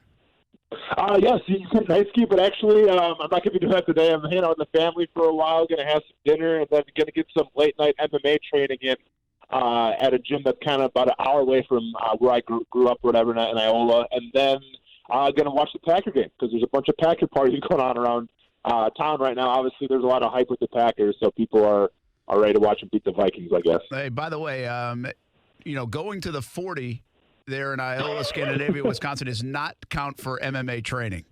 This I'm aware of, friend. We're going to save the 40 till Friday or Saturday. We'll have some time off. All right, let's do it. The 12 Days of Christmas draft. Go ahead. You're like on the away field, so you get the first dibs. Are you sure, man? Because I was going to actually give you the first dibs because I'm killing you in fantasy football, and I kind of felt bad about that. Yeah, by the way, I forgot to mention that. Now, it's not like I'm losing to one of these other schmucks around here. But at the same time, I mean, really, Saquon Barkley does nothing all year. And then yesterday goes off for like 350. 41 points. I mean, it's unbelievable. That was ridiculous. And by the way, you know what's a bummer for me? Like, Michael Thomas did well, but my receivers are the strength of my team. Tyler Lockett and Keenan Allen and DeAndre Hopkins. Those three guys were terrible yesterday. So very disappointing. Not good. But we got 2 weeks. I got to try to catch up. I need a big night out of Aaron Jones tonight for the Packers. So there you go, go. Pack, go. All right. Well, you are leading, so you get to do it. Go. Okay. For my top pick, Brent, and I get it, the rings are very intriguing, but I'm going with 8 maids of milking for my first pick. 8 maids at my disposal sounds pretty good. They can clean. They can pick me up some dry cleaning. And the question is, what are they milking? Are they milking a cow? Not that cool because I don't drink dairy. But if they are milking a goat, so you can have goat's milk, well, that's a game changer because right there, if they're milking a goat, that's like $10,000 a year just worth of goat's milk because they do not give that stuff away. I've been to Fresh Market. I know how much it is. By the way, I think knew, you put more work into this than you say, thought I he would. knew Austin did way more homework on this than I did. Oh, dude, I played out so many scenarios you have no idea. But I'm going for the money grab. I'll take the 5 golden rings, damn it. And I'm going to a pawn shop. Yes. Well, it's funny you should say that, Brent, because actually I estimated how much 5 golden rings would cost at about $200 per pop right now. That's what the market of gold is going for. You get about $1,000 in return. Not bad. I'll take it. Okay. Hey, it helps cover some Christmas gifts. That's a good point. That's a good point. So good. My draft is already shaping up nicely. So for my second pick, I'm going to take 11 Pipers Piping. I think bagpipes are pretty badass, whether it's the Scottish Braveheart or whether it's Bon Scott from AC/DC playing. It's a long way to top the rock and roll. I just think bagpipes are cool. I get 11 of them. Bagpipes, second pick. All right, don't judge me. Steph, turn off the radio. Kids, turn off the radio. But my second pick is 9 ladies dancing. I'm not mad at you for that. I was going to say there's money in this, but I'm going to stay away from that. Believe me, it was a tough pick between number 1 and number 2 there. Golden rings or 9 ladies dancing? Yes. I hear you. Well, we got to remember, too, I mean, with the ladies dancing, if you're in a bar and there's 9 ladies dancing, you're probably surrounded by a bunch of weird guys as well. So that's not a bad pickup, Brent. Not a bad pickup at all. All right, so for my third pick, I am going with 10 Lords of Leaping. I've seen documentaries like Game of Thrones, Robin Hood, Star Wars, and all I know is that Lords are a big deal. If I have 10 of them at my disposal and they're leaping, I feel that's going to be a pretty good party. So I'm taking 10 Lords of Leaping. I like it. Speaking of party, I was going to go 12 drummers drumming. I mean, it's never bad to have a little percussion unit at your disposal. I'm not mad at that. All right. Let me see. Okay, I have this all knocked out here, so hold on. Okay, my fifth pick. I'm taking 6 geese a-laying. Farm to table with eggs? Yes, please. I've never had a goose egg before, but I assume farm to table. I like it. Yeah, and I'm just thinking, like, once again, I'm not sure what a goose egg is going for these days, but about 6 of them laying, and that's, probably 10 eggs a day. It's giving me a lot of eggs to sell and eat, man. So that's a lot of protein for me. I'm taking 6 geese a laying. Well, I don't want to go hungry. I need some food on the table as well. I'll go with 3 French hens. Oh, okay. You've ate a French hen before. No. That's really a thing. Yeah, actually, it's not a French hen, but what do you can buy in that store? The hen. Cornish game hen? Cornish. There you go. Cornish hen. Oh, named it. Yep. There you go. Steph likes that. By the way, just to chime in with it, it looks like a goose egg is about $13 an egg. But a lot of protein. Way more than I'm going to be making than 5 rings that Brent has in the first round. Very good call. Get fired before this thing's even over. People are going to run you out of town. My next pick, where are we at? 7 here? Pick number 6, 7? I don't even know. 7.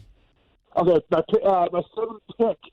See, this is hard, man, because we're kind of down to the bare minimum. I'm going 7 swans are swinging. I'm sorry, not swinging. They're swimming. 7 swans are swimming. I think it'd be cool for 10 minutes After that, whatever. But I'm taking that. When you're done with them, give them to John Bachman. Inside joke. Okay. Okay. Fair enough. Number 8 of the draft order. This really gets tough. I kind of just want to have a couple, I think. This is really just a need play. This is being a little greedy. But what would it be like to have a couple of turtle doves? Oh, Brad, I'm so disappointed in you, man.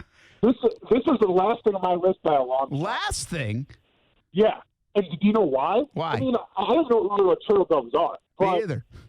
But it reminds me of the movie Home Alone 2, Lost in New York. Yeah, absolutely. When Kevin meets the homeless lady, and keep in mind, I was a kid when that movie came out, so I remember she had like a backstory.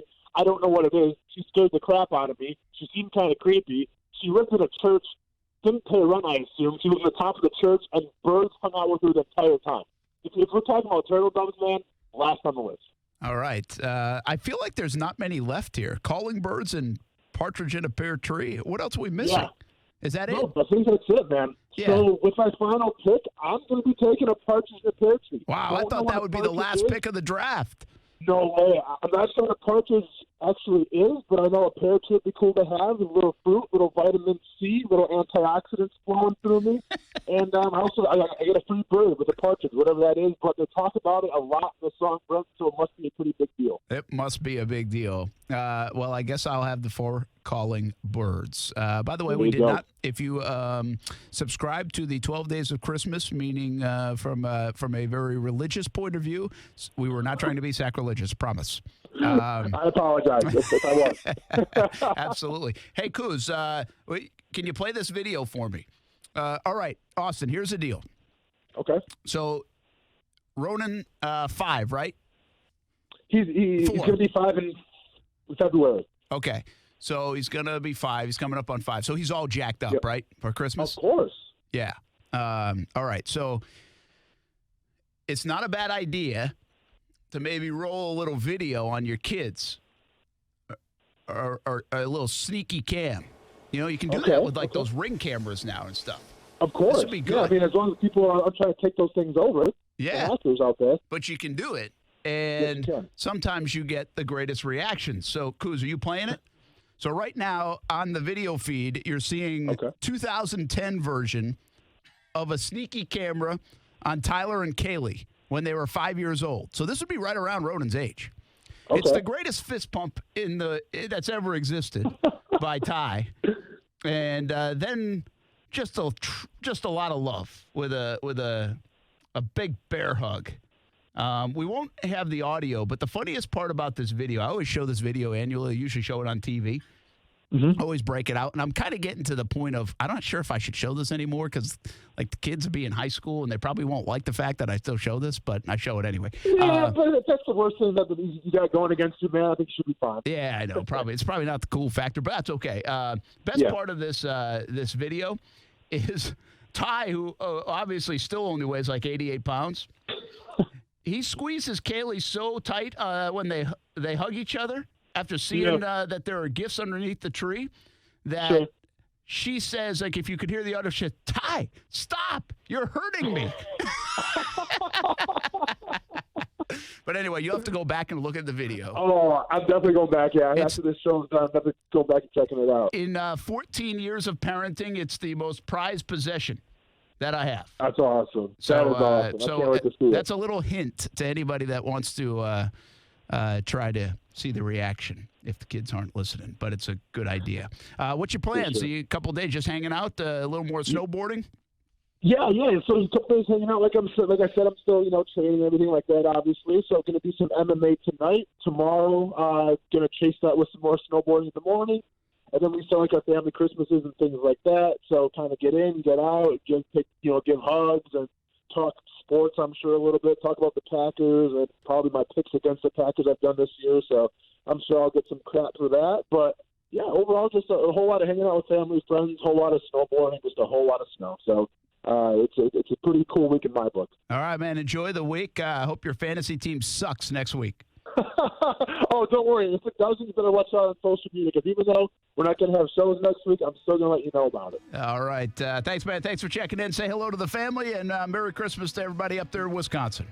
Merry Christmas to you too, man. Coos, Merry Christmas to you as well, dude. We'll talk to you guys soon. All right. Coos, I thought you were going to play us out with, like, some Christmas music. I mean, come on. Let's call an audible here. We're going to end this thing in style. By the way, you're still seeing, like, the kids right now they're reading. You know what's going on here in the kids' video is they're like, we left gummy bears for Santa, and he didn't eat them all. So Kaylee's just can't believe that didn't eat all the gummy bears. Anyway, that's the Christmas video, 2010, Tyler and Kaylee. Do it if you get a chance. All right, Coos, Merry Christmas, bud. I know you're going to hit the road a little bit. Yep. Here's the deal with us. We will not be back this week. We have bowl games, obviously the holiday, so we're going to take ESPN programming throughout the remainder of the week, unless something crazy happens, which I don't anticipate. But we'll be back next Monday to talk about the season finale and Black Monday in the NFL.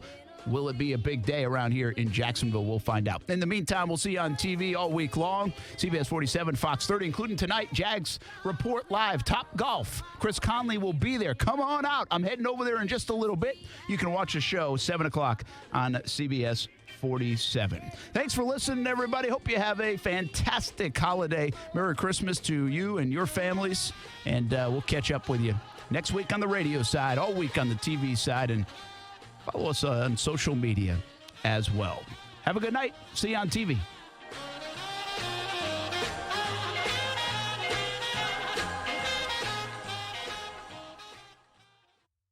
Oye, amigo, it is the Dan Le Batard Show on ESPN Radio. Discovery Channel has greenlit Man vs. Bear.